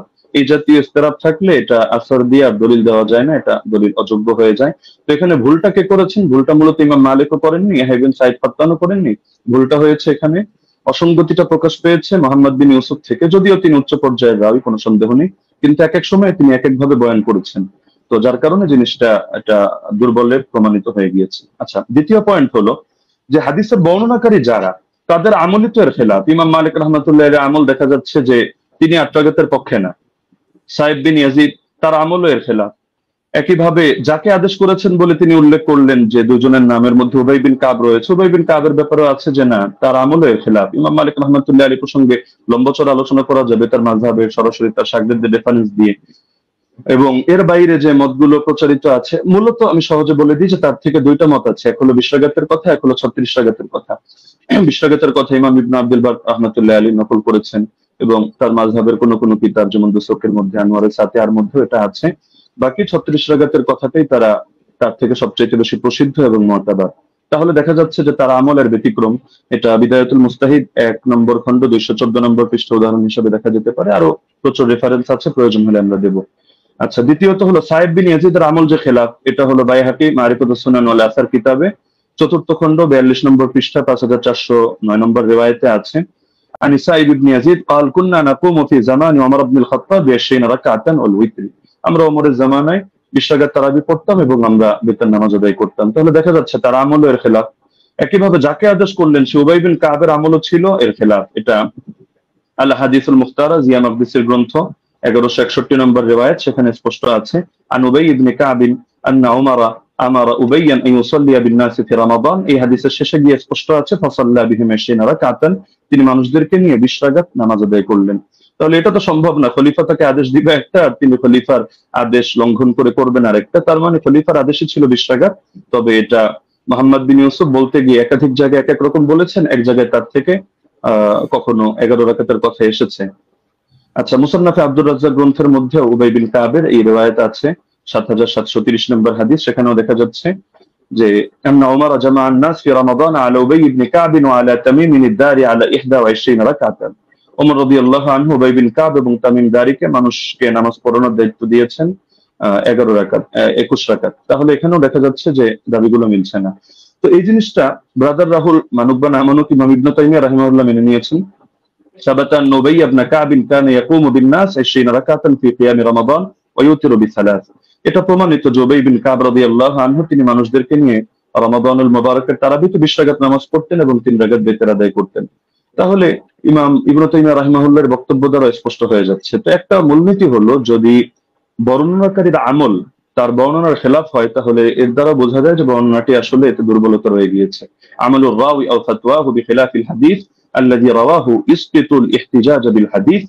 এটা আমরা যেহেতু সময় কম আমরা শুধু রেফারেন্স গুলো দিয়ে দিচ্ছি, আপনারা ক্রস চেক দিয়ে নিতে পারেন। কাশফুল আসরার 3 নম্বর খণ্ড 63 পৃষ্ঠা, উসুলুস সারাখসি 2 নম্বর খণ্ড 5 নম্বর পৃষ্ঠা, আল কাফি 3 নম্বর খণ্ড 1354 পৃষ্ঠা, আল ফুসুল ফিল উসুল 3 নম্বর খণ্ড 203 নম্বর পৃষ্ঠা, আত তাকরীর ওয়া তাহদীব 2 নম্বর খণ্ড 266 পৃষ্ঠা, আত তাওবীহ 2 নম্বর খণ্ড 25 নম্বর পৃষ্ঠা, ফাওয়াতিহুর রাহমুদ 2 163, কাওয়াইদ ফি উলুমিল হাদিস 202 নম্বর পৃষ্ঠা, শারহুল মানাব 661, আল বাহরুল মুহিত 3 নম্বর খণ্ড 246 পৃষ্ঠা, আল ইহকাম বিল আমিদি 2 নম্বর খণ্ড 165 নম্বর পৃষ্ঠা। এমনকি গায়রে মুকাল্লিদ আলেম শেখ ইব্রাহিম শিয়ালকোটি রাহিমাহুল্লাহ তিনিও এটা স্পষ্ট স্বীকার করেছেন ইনারাতুল মাসাবি গ্রন্থে, যেটা তারাবি শীর্ষক 29 নম্বর পৃষ্ঠায়। अगर रावी का अमल उसकी रिवायत के खिलाफ हो तो उसकी रिवायत काबिल अमल ना होगी। स्पष्ट কথা। 3 নম্বর পয়েন্ট হলো 20 রাকাত তারাবির বিষয়টা তো উম্মতের তাআমুল উম্মতের ঐকমত্যের দ্বারা প্রমাণিত। সুতরাং যদি আমরা তর্কের খাতিরে, এটা তো আমরা দেখালাম যে আসলে ওনার মতনের সমস্যার কারণে ওনার হাদিসটা যতই মুয়াত্তা মালিক বলুক আর যে কিতাবের নামই বলুক, কিন্তু মুয়াত্তা মালিক হওয়ার মানে তো এটা না যে প্রতিটা হাদিসের কোনো জায়গায় কোনো ধরনের কোনো অসঙ্গতি নেই, কোথাও কোনো মতনের মধ্যে ইস্তেরাব নেই, এমন কথা কেউ দাবি করার সুযোগও নেই। তো যদি কেউ দাবি করেও থাকে যে তিনি একসময় 11 রাকাত আদেশ করেছিলেন তর্কের খাতিরে মানলেও, তাহলে আমরা ব্যাখ্যা দিয়ে গিয়েছেন। যেমন ইমাম ইবনে আব্দুল বার মালিক রাহমাতুল্লাহ আলাইহি ব্যাখ্যা দিয়েছেন যে এটা মানসুখ। শুরুতে হয়তো তিনি 11 রাকাতের দিয়েছিলেন, এরপর তিনি 21 রাকাতের কথা বলেছেন। এটা আল ইস্তিযকার 2 নম্বর খণ্ড 68 নম্বর পৃষ্ঠায় আছে। একইভাবে ইমাম বাজি রাহিমাহুল্লাহ তার মন্তব্য একই, আল মুনতাকা 2 নম্বর খণ্ড 208 নম্বর পৃষ্ঠা। ইমাম আদাউই, ইমাম ইবনে হাবিব তারাও বলে গিয়েছেন, যেটা হাশিয়াতুল আদাউই আলা কিফায়াতুত তালিব 1 নম্বর খণ্ড 353 নম্বর পৃষ্ঠার মধ্যে বিদ্যমান আছে। মজার বিষয় হলো এই কারণেই ব্রাদার রাহুল যে মত পোষণ করুক না কেন, 4 মাযহাবের কেউই 8 রাকাত সুন্নাত হওয়ার ফতোয়া প্রদান করেননি।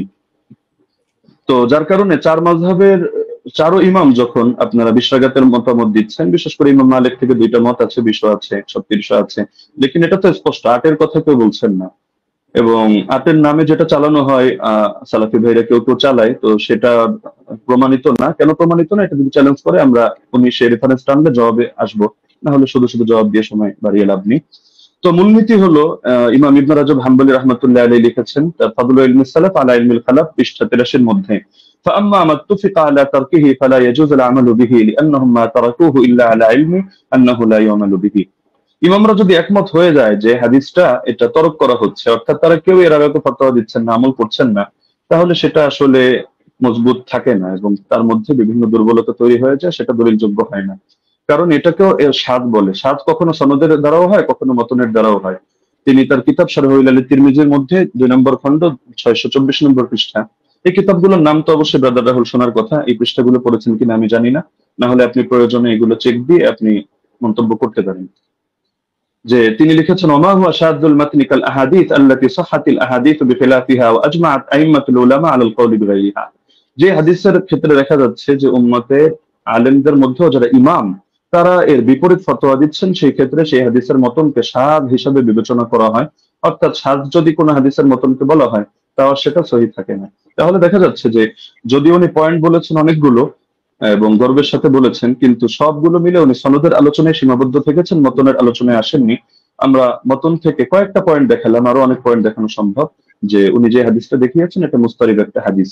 আচ্ছা, এখন প্রাসঙ্গিকভাবে কয়েকটা আলোচনা করে ফেলি যেহেতু হালকা সময় বাকি আছে। তিনি মুরসাল না মুনকাতি এটা নিয়ে একটু জ্ঞান দেওয়ার চেষ্টা করেছেন, যে এটাকে আমি কেন মুরসাল বললাম, মুনকাতি বলা উচিত ছিল। আসলে কোন জায়গায় কোন শব্দ ব্যবহার হবে এটা পরিভাষাগুলো একটু বিস্তরভাবে পড়া লাগে। শুধু একটা তাফসীরে মুস্তালাহিল হাদিস পড়েই ইমাম আর ফকি হয়ে গেলে তো মুশকিল ব্যাপার। যেমন আমি আপনাকে প্রসিদ্ধ কিতাব যেটা আপনারা পড়েন নুকাত আলা মুকাদ্দিমাত ইবনে সালাহ 1 নম্বর খণ্ড 447 পৃষ্ঠা দেখবেন। একইভাবে আল ইবহাজ 2 নম্বর খণ্ড 339 পৃষ্ঠা দেখবেন। এবং শারহে মুসলিমের মধ্যে নববীও বলেছেন যে আম্মাল মুরসাল ফাহুয়া ইনদাল ফুকাহা ওয়াল উসুলিয়িন ওয়াল খতিব আল বাগদাদি ওয়া জামাআ মিনাল মুহাদ্দিসিন মান কাতা ইসনাদুহু আলা আইয়ি ওয়াজহিন কানা ইনকিতাউহু ফাহুয়া ইনদাহুম বিমানাল মুনকাতি। ফকিহদের দৃষ্টিতে, উসুলিয়িনদের দৃষ্টিতে, খতিবে বাগদাদের দৃষ্টিতে এবং একদল মুহাদ্দিসদের দৃষ্টিতে মুরসালের সংজ্ঞা হলো যে সনদের মধ্যে যেভাবেই বিচ্ছিন্নতা হোক না কেন, ইনকাতা যেভাবেই হোক না কেন, এটা মাঝেই হোক আর শেষেই হোক, রাসূলের আগেই হোক আর সাহাবীর আগেই হোক, বাস সেটাকেই তারা মুনকাতি হিসেবে বলে থাকেন। তো এটা একটা তাদের ইসতিলাহগত বিষয়। তো সুতরাং এই জিনিসটা মানে মুরসাল বলা উচিত ছিল না, মুনকাতি বলা দরকার ছিল, বিষয়টা এমন না। আচ্ছা, উনি যে নিমাউই রাহিমাহুল্লাহর হাওয়ালা দিলেন আসার সুনান থেকে, উনি আরবি যেহেতু পড়তে পারেন টুকটাক, উনি তো এটা দেখার কথা যে ইমাম নিমাউই রাহিমাহুল্লাহ তিনি শুধু এতটুকুই বলেন নাই যে হাযা মুরসালুন কাওয়ি, যে হাদিসটা মুরসাল, হাদিস শক্তিশালী, বরং যে মূলনীতিটা আমরা এনেছি ইমাম ইরাকির হাওয়ালায়, যে তাবেঈ যদি সাহাবীর থেকে কোনো ঘটনা বয়ান করে যেটা তার জামানায় জারি ছিল, তাহলে সেটাকে বাহ্যিকভাবে মুরসাল ধরা হলেও কিন্তু হুকুমের বিবেচনায় মুত্তাসিল ধরা হয়। আমরা তো আলোচনা করছি শাস্ত্রীয় মূলনীতির আলোকে হুকুম প্রসঙ্গে। তো এই মূলনীতিটা আপনি যে কিতাবের হাওয়ালা দিলেন এবং মজার বিষয় যে স্ক্রিনশট দিলেন, আপনি এটাই যদি ভালো করে দেখেন টিকার মধ্যে খুঁজে পাবেন। তো দেখা যাচ্ছে আপনি একাংশ পড়ে তাড়াহুড়ো করে রেফারেন্স দিয়ে দিলেন, কিন্তু এটা আপনার নজরের বাইরে চলে গেল, যার কারণে নিমাউইকে আমার বিরুদ্ধে দাঁড় করিয়ে দিলেন। দ্বিতীয়ত দলিল সহ আমাদের মাসাইল কিতাবটাকে আমার বিরুদ্ধে দাঁড় করালেন। তবে মজার বিষয় হলো আপনি এই জিনিসটা খেয়াল করলেন না যে আমি বারবার বলছি যে বাহ্যিকভাবে দেখতে মুনকাতি, সূত্র বিচ্ছিন্ন, তবে আমরা হুকুম নিয়ে আলোচনা করছি যে হুকুমের বিবেচনায় যেমন মারফুয়ে হুকমি, তো এই শব্দ আপনার শোনার কথা যে অনেক হাদিস এটা মারফু না, মানে আল্লাহ রাসূলের দিকে নিসবত করে সাহাবী বলেন নাই, কিন্তু সাহাবী বলেছেন স্বাভাবিক তার উক্তি হিসাবে। কিন্তু আমরা যখন বিবেচনা করছি আমরা বলছি মারফুয়ে হুকমি, মানে দেখতে যদিও এটা মাওকুফ হাদিস, সাহাবীর বর্ণনা, সাহাবীর উক্তি, কিন্তু হুকুমের বিবেচনায় এটা হলো মারফু, অর্থাৎ আমরা এটাকে মারফু হিসাবে বিবেচনা করব।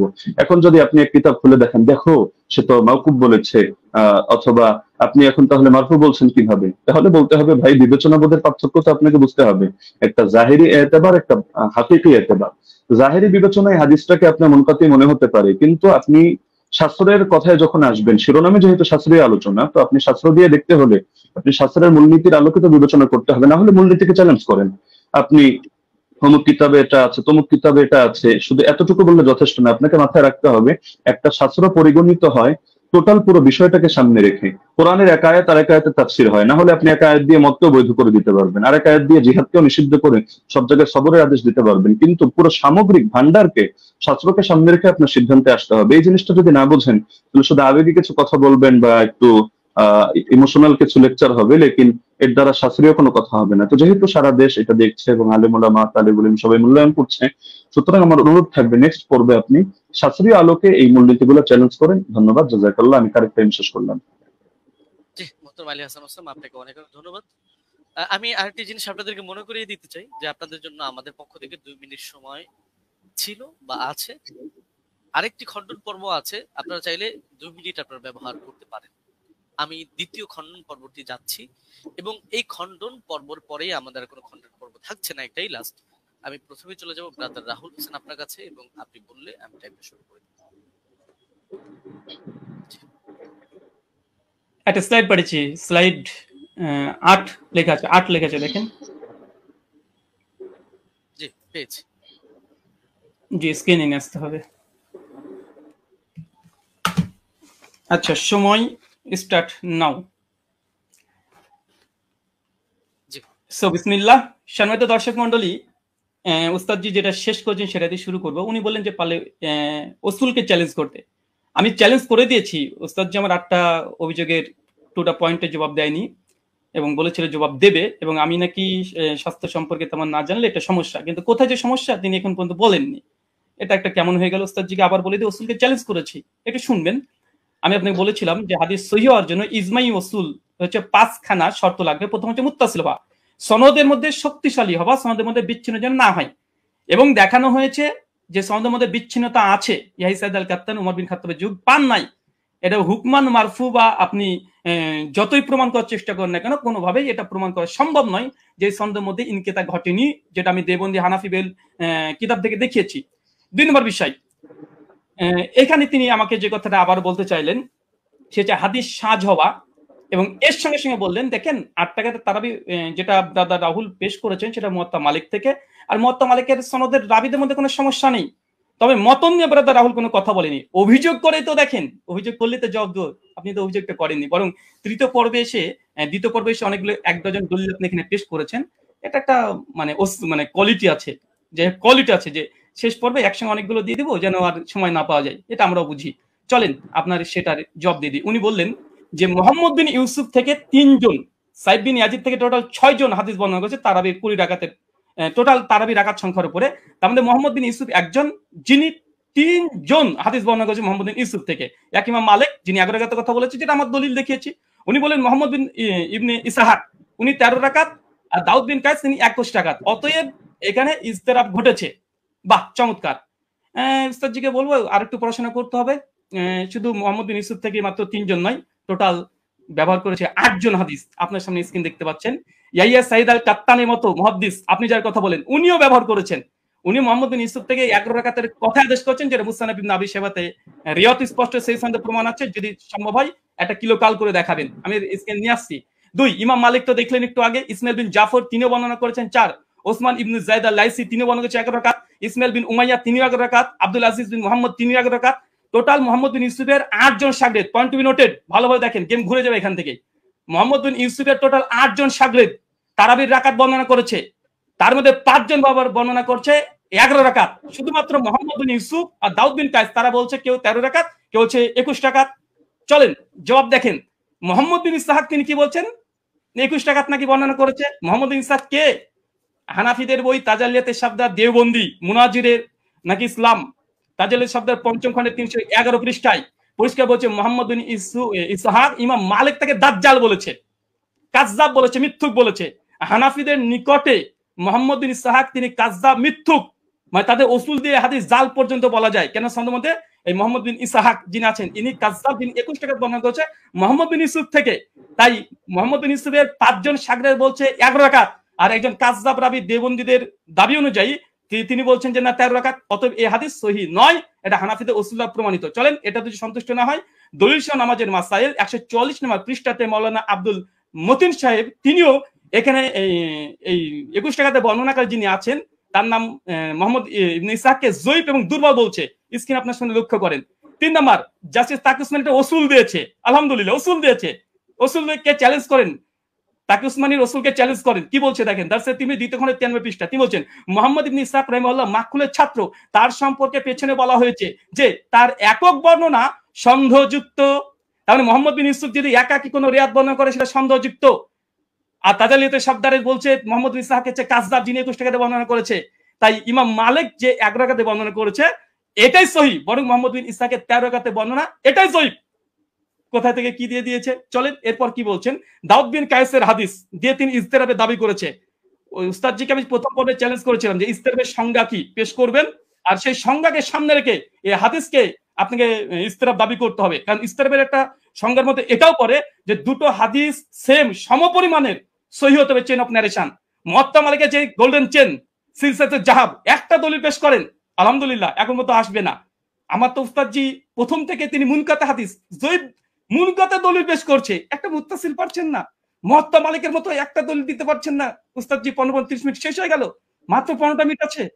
একটা মুয়াত্তা মালিকের মতো গোল্ডেন চেন বারবার এই মুনকাতে সনদ দিয়ে দিচ্ছেন। চলেন তারপর দেখেন দাউদ বিন কায়েসের এখানে বলছে কি যে দাউদ বিন কায়েসের ইহদা ইশরিন যে এখানে 21 টাকাতে বর্ণনা আছে, হ্যাঁ আছে।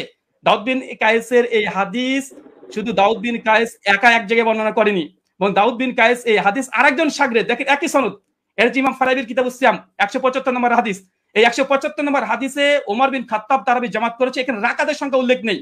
আর এইখানে দেখেন মুসান্নাফ আব্দুর রাজ্জাক উসমান সাহেব যে দলিল পেশ করেছে 21 রাকাতের, এই 21 টাকা যদি হয়েও যায়, এখানে ওমর যে আদেশ করেছে দাউদ বিন কায়েসের বর্ণনাতে নেই।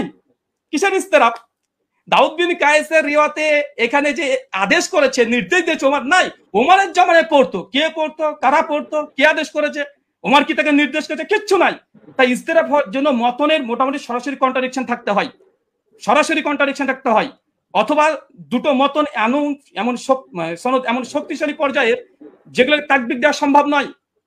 এখানে 21 টাকাতে যে দাউদ বিন কায়েসের দুইজন এক জায়গাতে তিনি বর্ণনা করছেন, কোন রাকাত সংখ্যা তিনি বর্ণনা করছেন না। তাই এই দাউদ বিন কায়েসের 21 টাকাতে হাদিস দিয়ে তারপর যদি ধরে নি ফর সেক অফ আর্গুমেন্ট, দাউদ বিন কায়েসের হাদিসে ওমর আদেশ দিয়েছেন নাই, তাই এই হাদিসকে সামনে রেখে মুয়াত্তা মালিকের হাদিসকে ইস্তিরাব দাবি করা, এটা বেলপাক লেখাকের কি।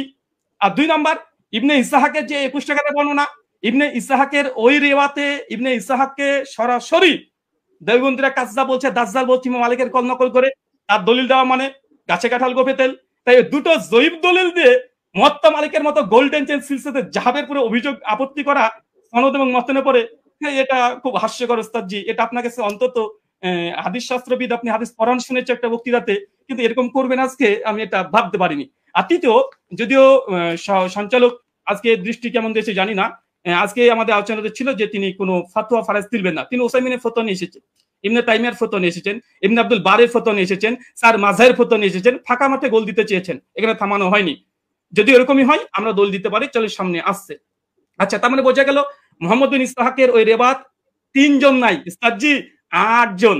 5 জন বলেছে 11 রাকাত, আর 2 জন বলেছে 13-21, আর দুটো হাদিসই জয়ীফ হানাফি দেওবন্দীদের উসুল অনুযায়ী। তাই ওটা দিয়ে ইস্তেরাব দাবি করা বেলপাকলে কাকের কি এরকম হয়ে যায়।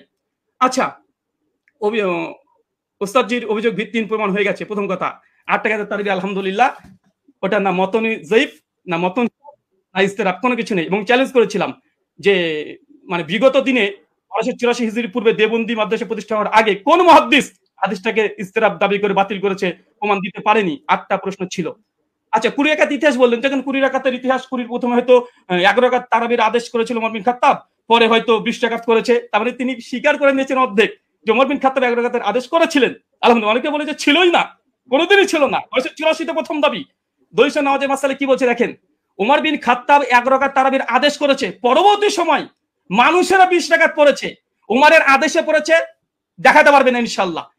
দেখা দলিল নামাজের মাসালেও তো আছে, ইমাম বাইহাকির ওই কলটা নকল করেছে, যেটা উস্তাদজি ওমর বিন খাত্তাব 11 রাকাতের আদেশ করেছিলেন, কিন্তু পরবর্তী সময়ে কিরাত ভারী হওয়ার কারণে তার রাকাত সংখ্যাকে বাড়িয়ে দিলেন, কিরাতকে কমিয়ে দিলেন।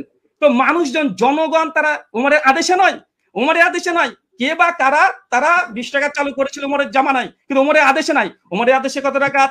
বর্তমানে 11 রাকাত, স্পষ্ট প্রমাণ। এখানে দেখেন মালিকি মাযহাবের ইমাম হাবিব মালিকি দলিল নামাজের মাসাল থেকে দেখাচ্ছে যেন একটু পুষ্টিকর বেশি হয় তথ্যগুলো। কি বলছে দেখেন, যে প্রথমে 11 রাকাতই ছিল, মানে ওমরের আদেশ 11 রাকাতই ছিল, কিন্তু তারা কিরাত লম্বা করতেন, ফলে ভারী ঠেকতো। পরে তারা রাকাত সংখ্যা বাড়ালেন, মানে ওমরের আদেশে নয়, জনগণ এমনি বাড়িয়েছে, রাকাত বাড়িয়ে দিয়েছে, কিরাত ছোট করে দিয়েছে, তাই ওটা বাতিল। তিনি বললেন যে ইমাম মালিক ছাড়া নাকি করেনি। এটা আপনি দেখেন যে ইমাম মালিক ছাড়া কতজন করেছে, ইমাম মালিক ছাড়া টোটাল 7 জন বর্ণনা করেছে। এখানে আমাদের স্ক্রিন আপনারা দেখতে পাচ্ছেন।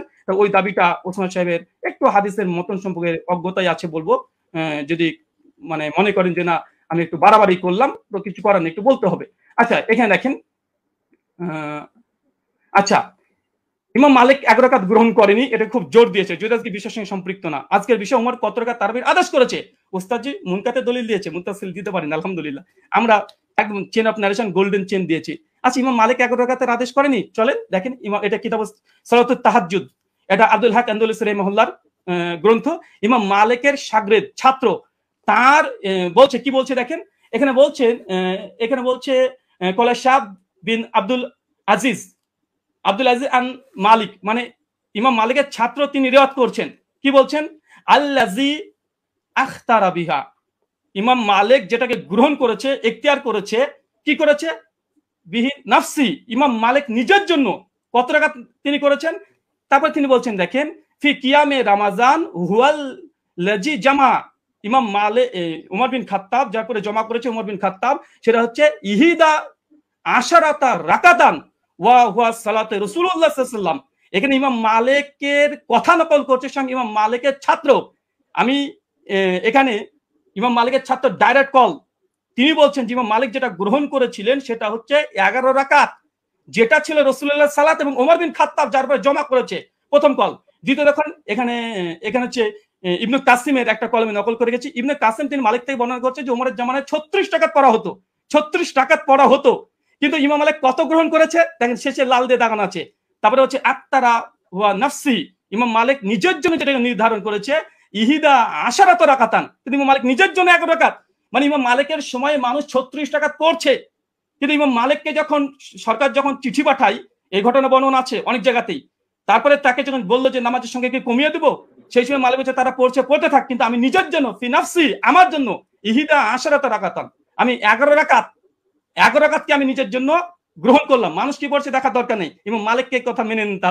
আচ্ছা, এরপরে দেখেন, আচ্ছা বদরুদ্দিন আইনি হানাফি তিনিও উমদাতুল কারি শারে সহিহ বুখারীতে 102 নম্বরে তিনি এই কথা স্বীকার করে নিয়েছেন যে ইমাম মালিক তিনি তার নিজের জন্য 11 রাকাতকে তিনি পছন্দ করেছিলেন। তার জামানায় কে কত পড়েছিল দেখার দরকার নেই, কারণ আমাদের আজকের আলোচ্য বিষয় এটা নাই যে কার জামানায় কত রাকাত পড়েছে।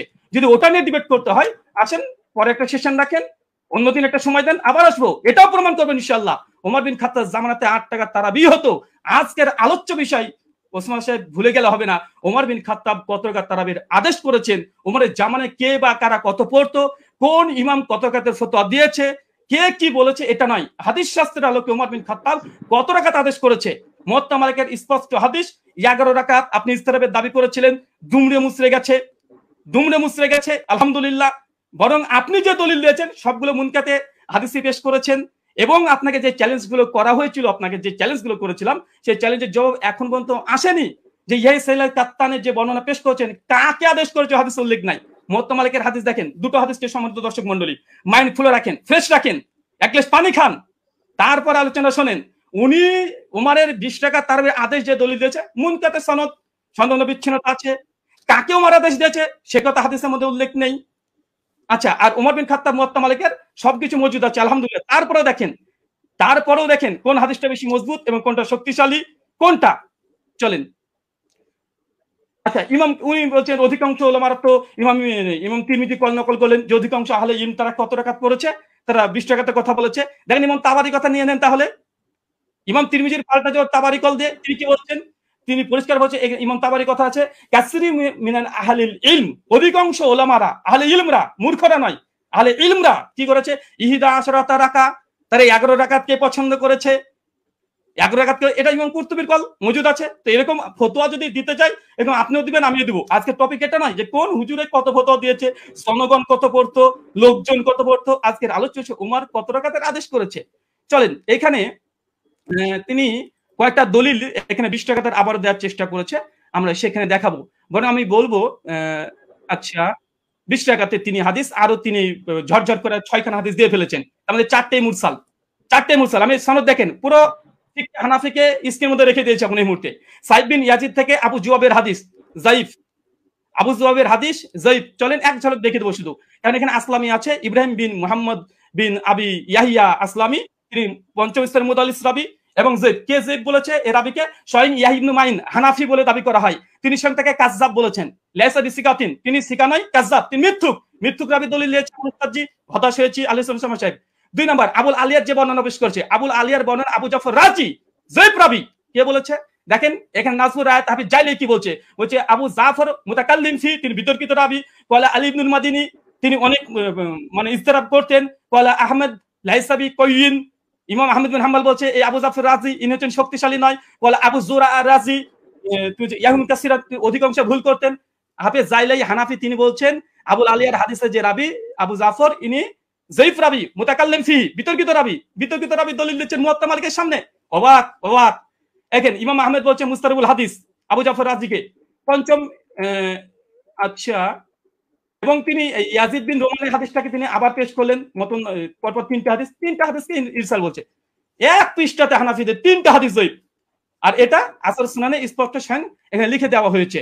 আচ্ছা, এখানে চতুর্থ বিষয় দেখেন, উনি বারবার ইয়াহিয়া সাইদ আনসারী হাদিসটাকে উনি বলছেন যে এটা যদিও মুরসাল উমরের জামানায় পায়নি। আমি এখানে 2 মিনিট নেব, যেটা পাওয়ার কথা। জি অবশ্যই, আপনি 2 মিনিট নেবেন। জি আচ্ছা, উস্তাদ জি শুনেন এবং শ্রোতা মণ্ডলী শুনেন, উনি যে দলিলটাকে মজবুত দলিল বানিয়েছেন যে ইয়াই বিন সাইদ আল আনসারীর এই হাদিস দেখেন, ইমাম হাজম রাহিমাহুল্লাহ তিনি বলছেন যে ইয়াই সাইদ আল আনসারী তিনি মৃত্যুবরণ করেছে ওমর বিন খাত্তাবের 25 বছর পরে। উস্তাদ জি কি দিয়ে মানুষকে মানে এইভাবে যদি রিজাল্ট শাস্ত্র নিয়ে যদি আলোচনা করতে আছেন, মানুষ তো হতাশ হয়ে বাড়িতে ফিরবে।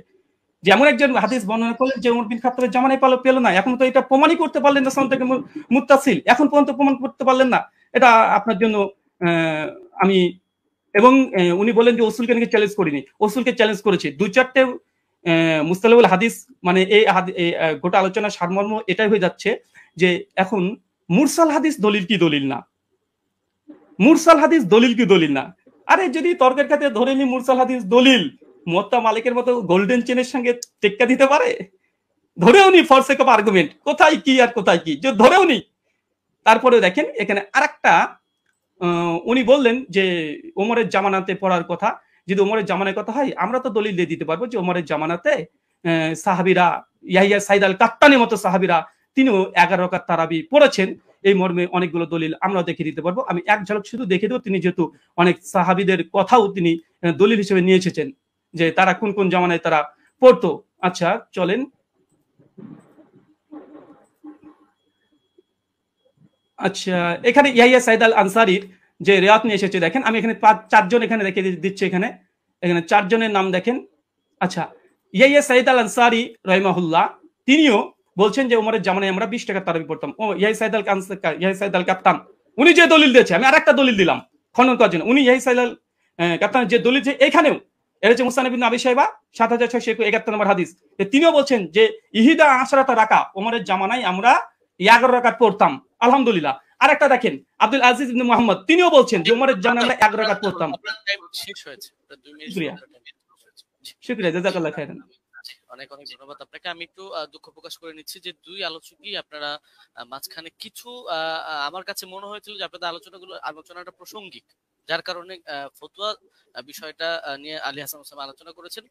এটাকে বিপরীত করে আবার ব্রাদার রাহুল হোসেন আপনিও ইমাম মালিকের কিছু বিষয় নিয়ে আসছিলেন। আমি বলবো যে আপনারা দুজনই টেনেছেন। তো যাই হোক, আমি একেবারে আলী হাসান ওসামা আপনার খণ্ডনের শেষ পর্ব, তারপরে আপনারা আর পাচ্ছেন না। তবে হ্যাঁ, এখানে আমরা আশা করবো বা রিকোয়েস্ট থাকবে যে প্রাসঙ্গিকের মধ্যে আমরা কথা বলবো। জি জি, শোনা যাচ্ছে আমাকে? জি আপনাকে শোনা যাচ্ছে, আপনি বললে আমি টাইমটা স্টার্ট করে দেব। হ্যাঁ, শুরু করেন। জি ওকে, 9 সেকেন্ড 10 হামিদান ওয়া মুসাল্লিয়ান ওয়া মুসাল্লিমা আম্মা বাদ। ব্রাদার রাহুল ভাইয়ের ব্যাপারে আমি একটা হতাশা প্রকাশ করছি। এই লিখিত সাজানো গোছানো ফরম্যাট দিয়ে আমার কথাগুলো খণ্ডন করতে চাইলে সবচাইতে বড় যে ঝামেলাটা আপনি করেছেন, আমি কথা বলি 50টা আর আপনি লিখিত ফরম্যাট থেকে সেই আগে চর্বিত চর্বণটা সাজিয়ে রেখেছেন এবং 3 বছর থেকে বয়ানও যা বলছেন ওই সেগুলোই টেনে টেনে আপনি শুধু আগের কথাগুলোই করেন, অথচ অধিকাংশ পয়েন্ট আপনি কি বোঝেনই না না ইচ্ছাকৃত এড়িয়ে চলেন, আমি ধরতে পারি না। দ্বিতীয় বিষয় হলো আপনি বলেন আমি ফতোয়াটা নিচ্ছি, আমি কোনো প্রসঙ্গে ফতোয়াটা নিইনি, আমি উসুল বোঝানোর জন্য উদাহরণ দিয়েছি।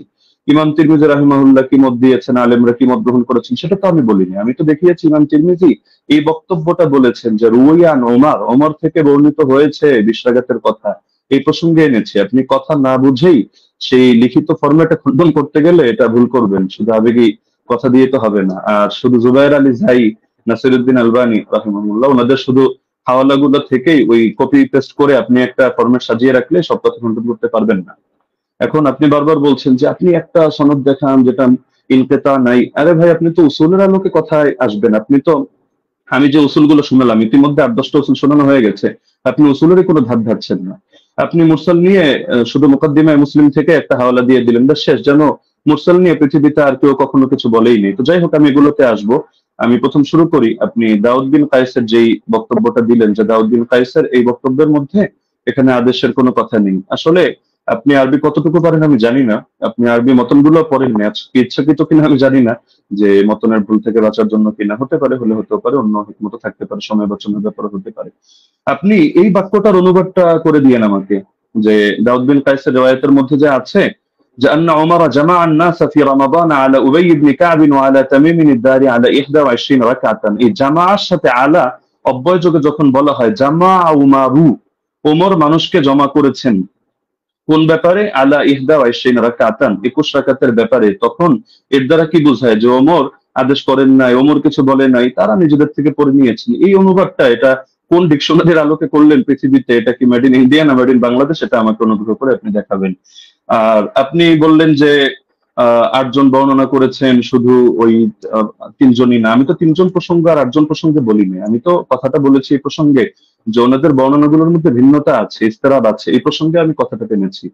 আপনি মোহাম্মদ বিন ইসহাককে টানলেন এবং তাকে নিয়ে বড় করে কথা বললেন, অথচ মোহাম্মদ বিন ইসহাক তো আমি স্রেফ মনে হয় 5 সেকেন্ড একটা বাক্য হিসেবে উদাহরণ হিসেবে দেখিয়েছি। আমি মূল আপনাকে সাংঘর্ষিক দাঁড় করিয়েছি দাউদ বিন কায়েসকে।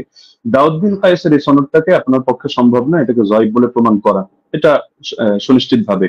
আর আপনি শুধু এটা বারবার বলছিলেন যেখানে আদেশ কথা নাই, আদেশ কথা নাই। আপনি একই রকম কথার মধ্যে দেখেন না যে ইস্তেরাব আছে কিনা। আরে ভাই, এখানে তো আপনার এই জিনিসটা বুঝতে হবে যে ওনার থেকে যারা বর্ণনা করেছে কারো বর্ণনার সাথে কারো বর্ণনা মিল নেই।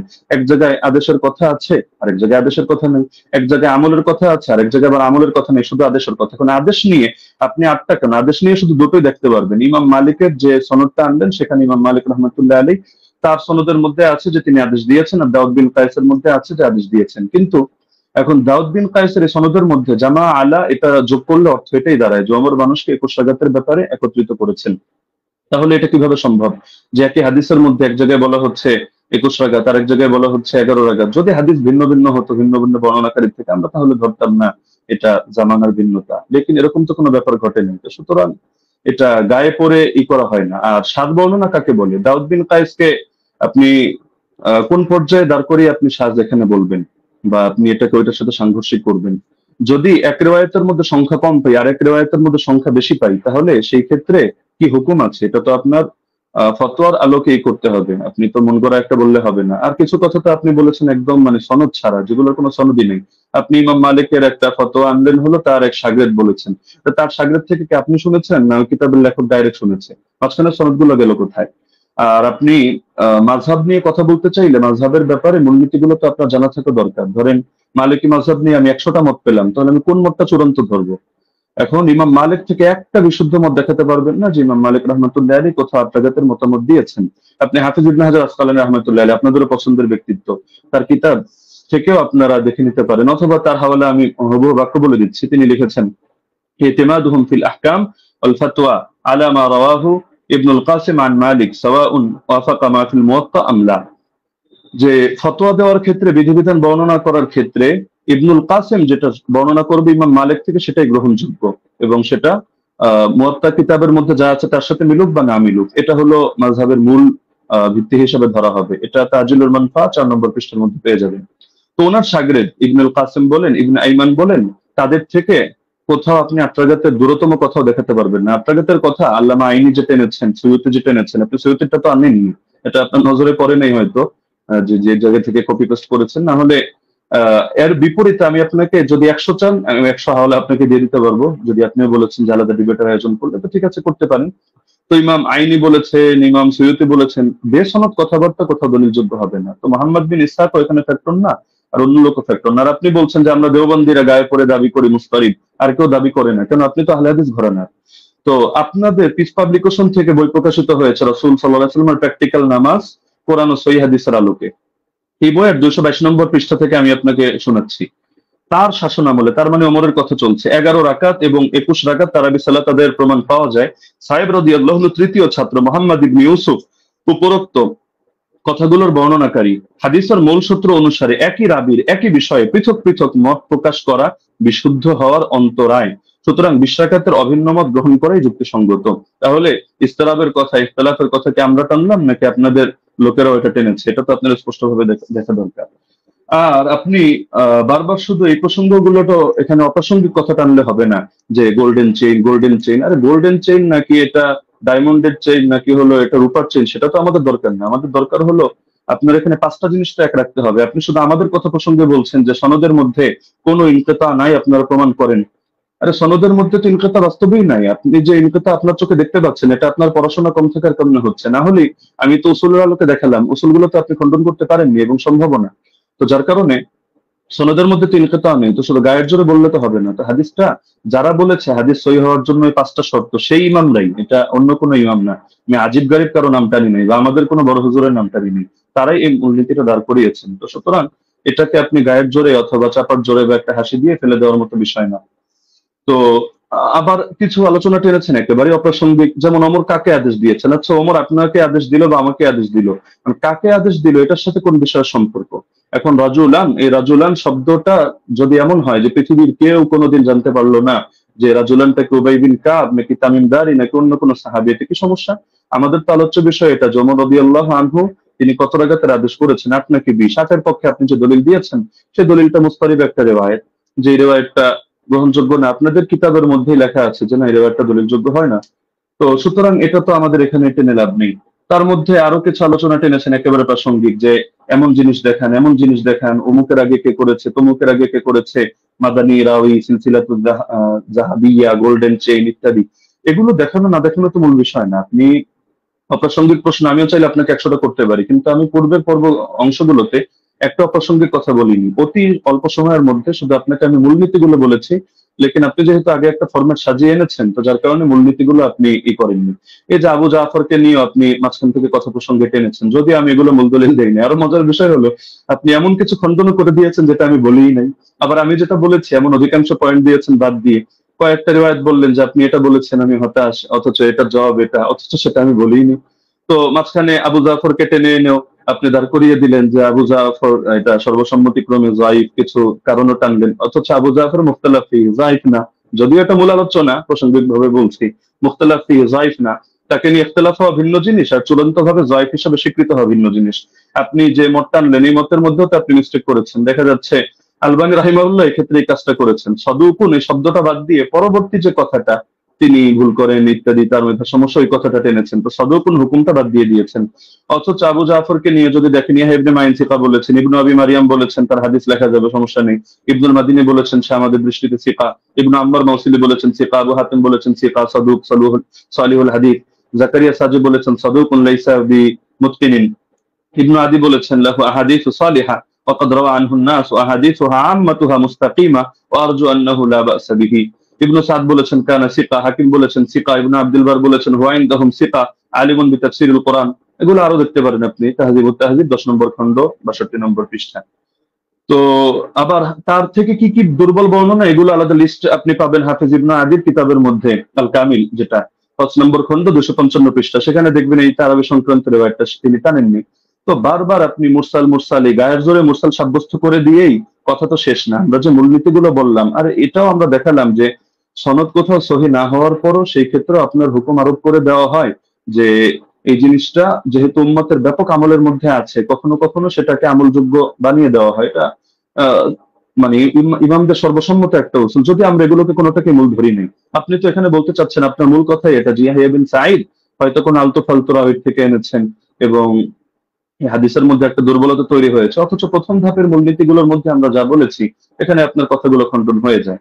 পাশাপাশি সেই জামানার আমলগুলোকে আপনি যেভাবে উড়িয়ে দিচ্ছেন, যে যার যেভাবে মনে হচ্ছে আমল করেছে, লেকিন এই জায়গায় ওমর রাদিয়াল্লাহু আনহু আদেশ হয়তো ছিল না। আপনি খেলাফতের জামানা দেখেন নাই, নরেন্দ্র মোদীর জামানা দেখেছেন, এই হিসাবে আপনার এমন মনে হতে পারে যেখানে সাহাবীরা বলছেন যে সাহাবীরা আমল করতেন, কানু ইয়াকুমুন অথবা কুননা নাকুমু, আমরা আমল করতাম।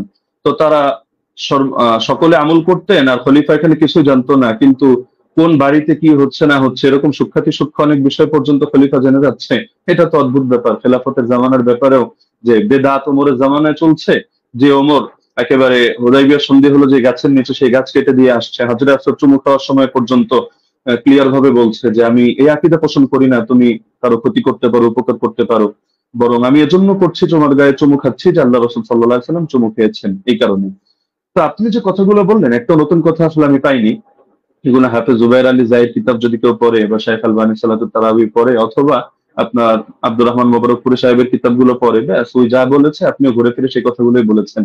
বাকি মজার একটা বিষয় হলো আমি এমন অনেক উসুল টেনেছি যেটা হয়তো আপনার কমন পড়ে নাই, তো যার কারণে আপনি এই জিনিসগুলোকে পুরো স্কিপ করে চলে যাচ্ছেন। তাই ছিল মুস্তালাহিল হাদিস। আর এই পৃথিবীর ইতিহাসে হাদিসের ইস্তালাহ নিয়ে কি এই কিতাবটা এই মাত্র কয়দিন আগে লেখা হলো? এর আগে 1500 বছরে হাদিসের ইস্তালাহের উপরে কোনো কিতাব লেখা হয়নি। আপনি মুরসালের সংজ্ঞা দেখাচ্ছেন যে মুনকাতি হাদিস কারো মতে গ্রহণযোগ্য না। আচ্ছা, কোন পর্যায়ে মুনকাতি গ্রহণযোগ্য না? খালি শিরোনাম দিয়ে হুকুম লাগিয়ে দিলেই হয়? তাহলে তো ইমান ভঙ্গের কারণ যে 10টা শেখ মোহাম্মদ বিন আব্দুল্লাহ নজদি রাহিমাহুল্লাহ থেকে বর্ণিত আছে, এগুলো শিখে শিখে সবাই খারিজি হবে এভাবে, যে যে জাদু করে ব্যাস সেই কাফের হয়ে গিয়েছে, যে কাফেরদেরকে মুসলমানদের বিরুদ্ধে সাহায্য করে, কোনো শর্ত নাই, কোনো হদ নাই, কোনো কয়েদ নাই, ভালোভাবে কাফের হয়ে গিয়েছে। তো এভাবে শিরোনাম দেখলে তো মুশকিল। এগুলোর ব্যাখ্যা তো ইমামদের থেকেই নিতে হবে। বক্তব্য যাদের থেকে নেবেন, আপনার বক্তব্যের ব্যাখ্যাও তো তাদের থেকে নিতে হবে। আর আপনি বললেন যে আমি কথা প্রসঙ্গে মেনে নিয়েছি যে ওমর রাদিয়াল্লাহু তাআলা আনহু তিনি শুরুতে 11 রাকাতের আদেশ দিয়েছিলেন। এটাও তো আমি আমার বাক্যগুলোকে খেয়াল করেন না, আমি কি বোঝেন না, আমি ধরতে পারি না, নাকি আপনি পয়েন্টগুলো নোট মানে লিখে না রাখার কারণে এমন ঝামেলা হচ্ছে সেটাও বুঝতে পারি না। যে দেখা যাচ্ছে যে এটা তো আমি বলেছি তর্কের ক্ষেত্রে যদি মানে অনেক কথা আমি দুই ভাবে জবাব দিয়েছি, জবাব ইলজামি, জবাব তাসলিমি, ইলমি উসুলের আলোকে। তো দুই ভাবে জবাব দেওয়ার কারণে আপনি আগের পরের কথা বাদ দিয়ে মাঝখান থেকে একটা অংশ টান দিলে তো হবে না। আর কোন মুনকাতি, কোন মুরসাল, কোন ক্ষেত্রে কি হুকুমে যাবে, এটা তো আপনাকে শাস্ত্রীয় আলোকে বুঝতে হবে। আপনি যে কোনো জিনিস শুধু একটা ব্যাস গোল্ডেন চেইন, মাদানী রাউি, অথবা বুখারী মুসলিমের শর্তে উন্নীত ইত্যাদি ইত্যাদি একটা বলে দিলেন, ব্যাস হয়ে গেল। বিষয়টা এমন না। যেহেতু আলোচনা আমাদের শাস্ত্রীয় বিষয়, এটা কোনো মাযহাবী তাকলিদি বিষয় না যে মুখোমুখি রেফারেন্সে আমাদের কথা বলতে হবে। ইবনে উসাইমিনের হাওয়ালায় আপনি বললেন যে আমি কয়েকটা কথা টেনেছি। ওইখানে আমি ইবনে উসাইমিনের হাওয়ালায় টানি না, শেখ সালেহ আল মুনাজ্জিদের হাওয়ালায় টেনেছি। এটা আবেগে আপনি কয়েকবার এটা উচ্চারণ করেছেন। আর এখানে আমি তার ফতোয়া দেখাইনি। আমি এখানে ফতোয়া উল্লেখ করার জন্য বসিও নেই আপনার সামনে। এখানে আমি দেখিয়েছি যে তারা সকলে বি আমরিহি, অর্থাৎ এটা যে ওমরের আদেশে হয়েছে এই বিষয়টা তারা অস্বীকার করে নিয়েছেন। তো সুতরাং মানে যে জিনিসগুলো আপনার স্পষ্ট, তো সেই জিনিসগুলোকে গায়ের জোরে তো আপনি প্রমাণ করে নিতে পারবেন না যে না এই জিনিসটা এই প্রশ্ন আমি আপনাকে ছুড়ে দিলাম, এটার জবাব দেন, ওটার জবাব দেন, ওটার জবাব দেন, না দিলে ব্যস্ত হলে সাব্যস্ত হলো আমার কথাই সহি। বিষয়টা তো এমন না, শাস্ত্রীয় মূলনীতি। আপনি এই আলোচনা শেষ হওয়ার পর ঠান্ডা মাথায় বসেন, আমি নতুন কোনো কথা আপনাকে ছুড়ে দিচ্ছি না, যেহেতু আপনি খণ্ডন করার সময় পাবেন না, এটা আসলে আদবের দাবি না। ছুড়লে আমি ছুটতে পারি, আপনি ভবিষ্যৎবাণী করে দিয়েছেন যে এমন কৌশল হয়তো আপনি করবেন, আমরাও বুঝি না, এত বোঝার দরকার নেই। আহ আমার ব্যাপারে খারাপ ধারণা আপনি অযৌক্তিক ভাবে রাখারও কোনো কারণ নেই। আর আমি তো আপনার মতো পুরোনো ডিবেটারও না যে এখানে ডিবেটের কৌশল খাটিয়ে আমি আপনাকে পরাজিত বা অপমানিত বা লাঞ্ছিত করতে চাবো না। আপনি আমার দিনী ভাই, মহাব্বতের ভাই। আপনি কাফের মুশরিকদের বিরুদ্ধে যে কাজ করেন আমি এগুলোকে শ্রদ্ধা করি এবং উৎসাহ দিই, দোয়াও করি। আগামী তো আমি আশা রাখি আপনি কাজগুলো কন্টিনিউ করবেন। তো সুতরাং আপনার সাথে আমার কোনো দ্বন্দ্ব নেই, কোনো ভিন্ন কিছুও নেই। আল ওয়ালা আল বারা, এই আকীদাই তো আমরা ইসলাম থেকে লালন করি। তো সুতরাং অপ্রাসঙ্গিক কথা না টেনে আপনি মূলনীতির আলোকে বিষয়গুলো বোঝেন। প্রয়োজনে আপনি এই ভিডিওটা এটা শেষ হওয়ার পরও লাইভ স্ট্রিমিং আপনি ঠান্ডা মতো 10 বার শোনেন, 20 বার শোনেন, প্রয়োজনে মুযাকারা করেন। কোন ভুল যদি আপনার কাছে মনে হয় আপনি স্বীকার করে নেন, সমস্যা নেই। আর যদি মনে হয় না ভুল না, আপনারটা সঠিক, ঠিক আছে, আপনি স্থির থাকেন। বাকি সারা দেশ তো দেখছে, তারা বিষয়গুলো সঠিকভাবে বিবেচনা করবে। আমরা তো এখানে কোনো বিচারক নির্ধারণ করে বসিনি। তো যার কারণে পুরো দেশ এটা কমন সেন্স দিয়ে বিবেচনা করবে। জাযাকাল্লাহ। আমি সেকেন্ড সময় অতিরিক্ত নিচ্ছি না। জি, মুফতি আলী ওসামা, আপনি চাইলে 2 মিনিট ইউজ ব্যবহার করতে পারতেন, আপনাকে আপনি না, করেননি। ব্রাদার রাহুল বলেন। যে আমাদের খণ্ডন যে 2টি পর্ব ছিল, 2টি শেষ হয়েছে। এখন আপনারা শুধু 5 মিনিট করে সময় পাবেন। এটা হচ্ছে রিভিউ পর্ব, অনুসংখ্য পর্ব। এই পর্বে আপনারা 5 মিনিট করে আলোচনা করতে পারবেন। নতুন কোনো তথ্য আপনারা অ্যাড করতে পারবেন না এই পর্বে। হ্যাঁ, আমি ব্রাদার রাহুল হোসেন আপনার কাছে যাব এবং আপনি বললে আমি আপনার টাইমটা শুরু করব। জি, শুরু করুন। জি, বিসমিল্লাহ। তো শেষ থেকে শুরু করি। ওস্তাদ জি বারবার কয়েকবার অভিযোগ করলেন বারংবার যে আমি জুবাইর জাই আর আলবানির বই পড়ে এসে বসে পড়েছি। কার বই থেকে ইলম নিয়েছি? সালাফদের থেকে তো আমরা ইলম দেবো, তাই তো? আলেমদের কাছ থেকে, কোনো জাহেলের কাছ থেকে তো নিইনি, তাই না? আমি তো আপনাকে বলতে পারি যে মৌলানা আব্দুল মালিক সাহেবের বই থেকে ঢের প্রমাণ দেখিয়েছি।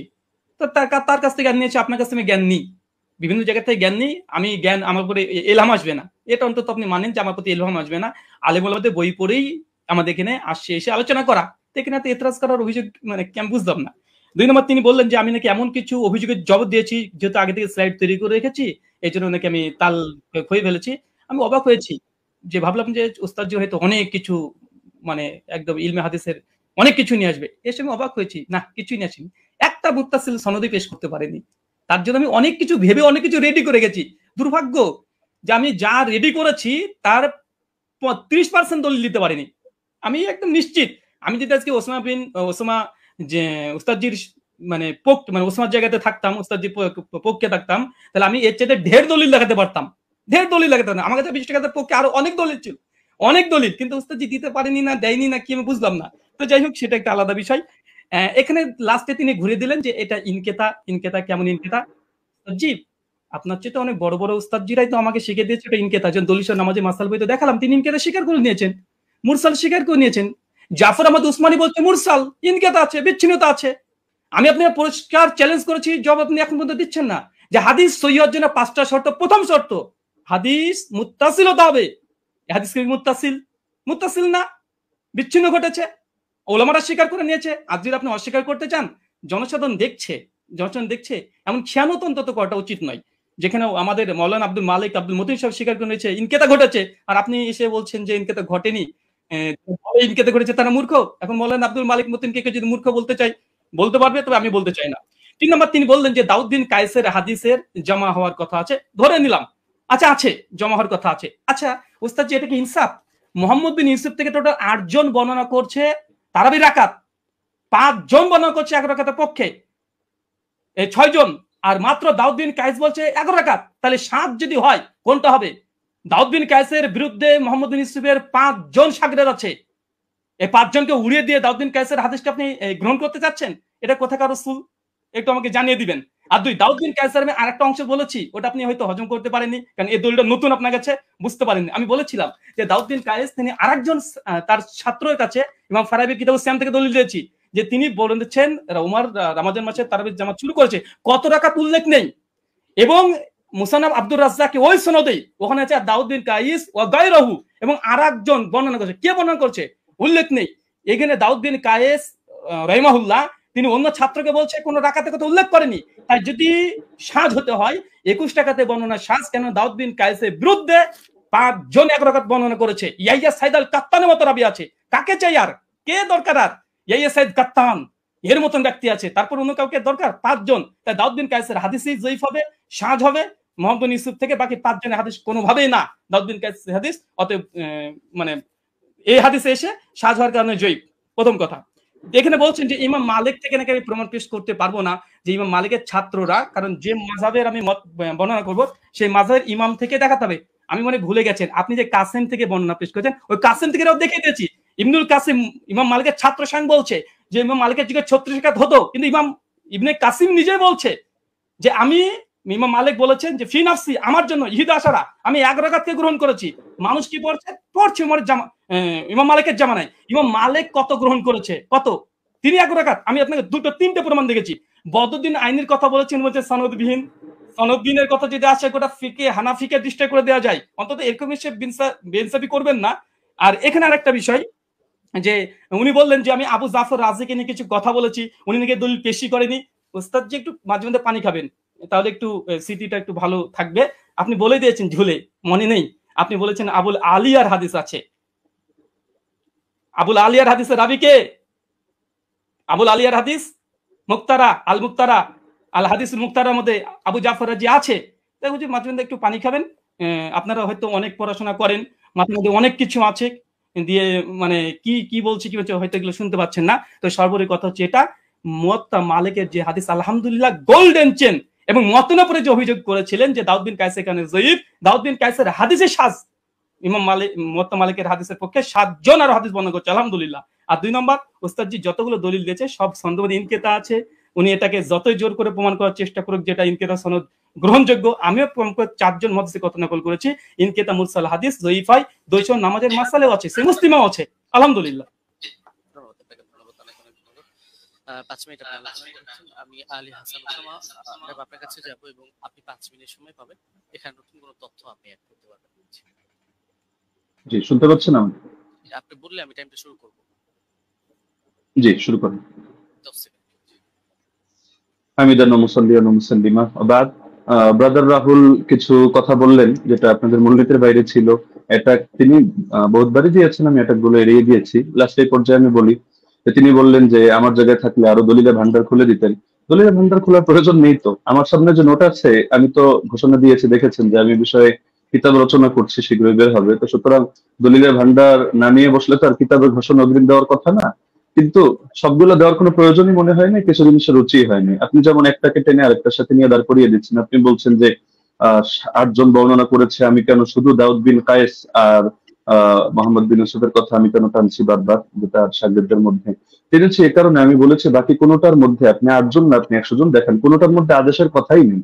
আপনি তো মূল পয়েন্টটি টেনেছেন এটা, বা আমাদের আলোচ্য শিরোনামই এটা যে ওমর রাদিয়াল্লাহু আনহু কত রাকাত তারাবির আদেশ করেছেন। আপনি পানি তো অনেকবার খেয়েছেন, আরো খাবেন সামনেও। পানি খাওয়া খাওয়া শেষ করে আপনি মজলিস শেষ করে আপনি প্রয়োজনে দেখেন যে ইয়াহিয়া বিন সাঈদ কাত্তানের মতো ব্যক্তি বারবার যে বলছেন, বা আব্দুল আজিজ বিন মোহাম্মদ দারাওয়ারদের কথা বলবেন, যাদের কথা আপনি বলেন তাদের রেওয়ায়াতগুলোর মধ্যে আদেশ করেছেন এই শব্দটা আছে কিনা। আচ্ছা, দাউদ বিন কায়েসকে আমি এজন্য দাঁড় করিয়েছি যে এখানের কথার অর্থ আর আপনি যেই সনদটা টেনেছেন ইমাম মালিকের, সেই কথার অর্থ হলো সেম। আর এই যে সনদটা ইমাম মালিকের সনদে যে কথাটা আপনি টেনেছেন, এটা বিভিন্ন কিতাবে আসলেও কিন্তু কারোর সাথে কারো তো মিল নেই। মূল কথা তো এটাই রেওয়ায়েতের, যদিও অনেকজন রেওয়ায়েত করেছেন, কিন্তু শুধু এই আদেশ আর নিষেধ অথবা রাকাতের বিষয়টা নিয়ে সমস্যা এমন তো না, প্রচুর ভিন্নতা। এক জায়গায় দেখা যায় উবাই বিন কাব তামিমদারির নাম আছে, আরেক জায়গায় নাই। আরেক জায়গায় হলো শুধু আদেশ করেছেন এই কথাটা আছে, কিন্তু আমল কি ছিল তাদের, আদৌ কি তারা এটা আমল করেছেন না সিদ্ধান্ত চেঞ্জ করেছেন সেটার কথা নাই। আরেক জায়গায় দেখে যে শুধু আমলের কথা আছে, আদেশ আদৌ করেছেন কিনা এটার কথাই নাই। তার মধ্যে আপনি বললেন যে আবুল আলিয়া, এটা কোন সনদের মধ্যে আছে যে আমি উবাই বিন কাব প্রসঙ্গে যে কথা টানলাম ওটার মধ্যে আছে। এটা তো আমরা তারাবির 20 রাকাতের আলোচনার মধ্যে কথা টানিনি। এটা তো আমরা দেখিয়েছি যে আপনার ওই মূলনীতি বোঝানোর জন্য যে আমল যদি খেলাফ হয় তার বর্ণনা, তাহলে সেই ক্ষেত্রে হাদিসের দুর্বলতা সাব্যস্ত হয়, ওইটা বোঝাতে গিয়ে যে সাহেব বিন ইয়াজিদের আমলও খেলাফ, ইমাম মালিকের আমলও খেলাফ, একইভাবে আপনার উবাই বিন কাবের আমলও খেলাফ। উবাই বিন কাবের আমল কিভাবে খেলাফ এটা বোঝাতে গিয়ে 3টা দলিল দিয়েছে, এর মধ্যে আপনার এই পয়েন্টটা আছে। আর আপনি বারবার শুধু টানছেন যে মুনকাতি মুনকাতি মুনকাতি।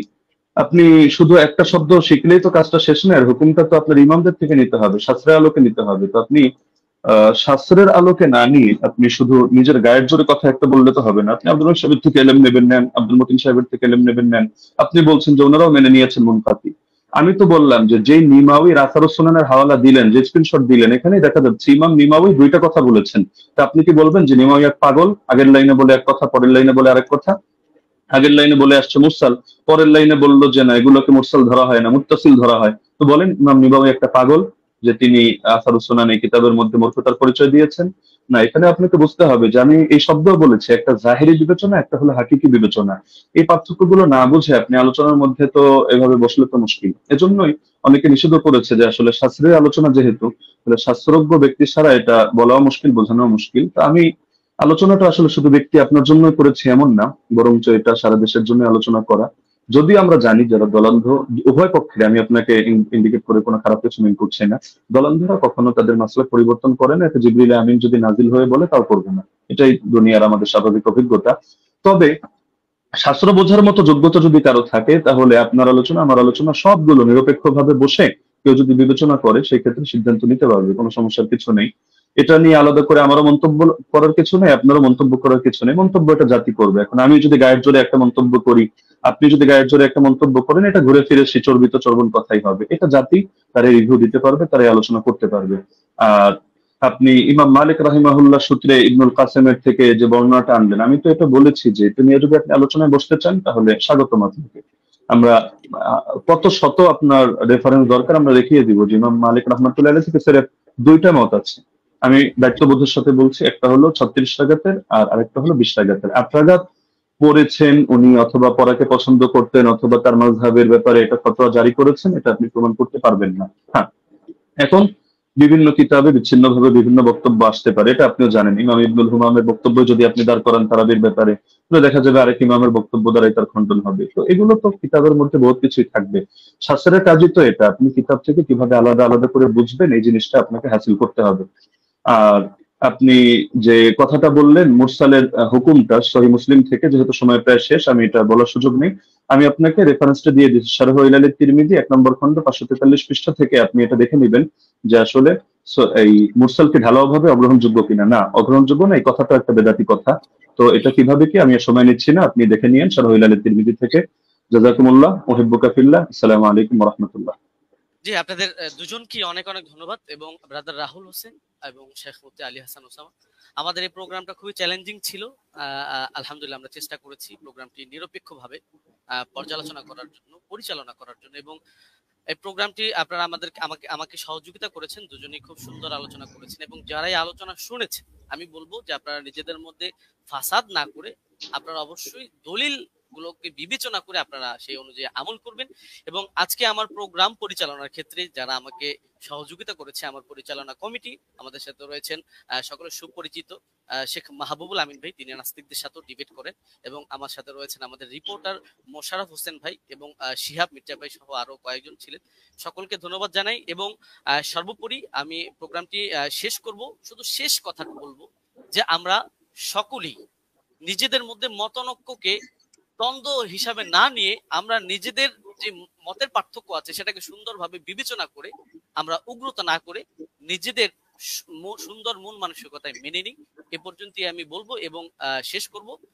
শেখ মুফতি আলী হাসান ওসামা হাফিজাহুল্লাহ এবং ব্রাদার রাহুল হোসেন হাফিজাহুল্লাহ, আপনাদের দুজনের জন্য অনেক অনেক শুভকামনা রইল। আপনারা ভালো থাকবেন, সুস্থ থাকবেন। এতক্ষণ পর্যন্ত দর্শক যারা আমাদেরকে দেখেছেন, সময় দিয়েছেন, আপনাদেরকেও অনেক অনেক ধন্যবাদ। আজকের মতো বিদায় নিচ্ছি। আসসালামু আলাইকুম ওয়া রাহমাতুল্লাহি ওয়া বারাকাতুহু। ওয়ালাইকুম আসসালাম।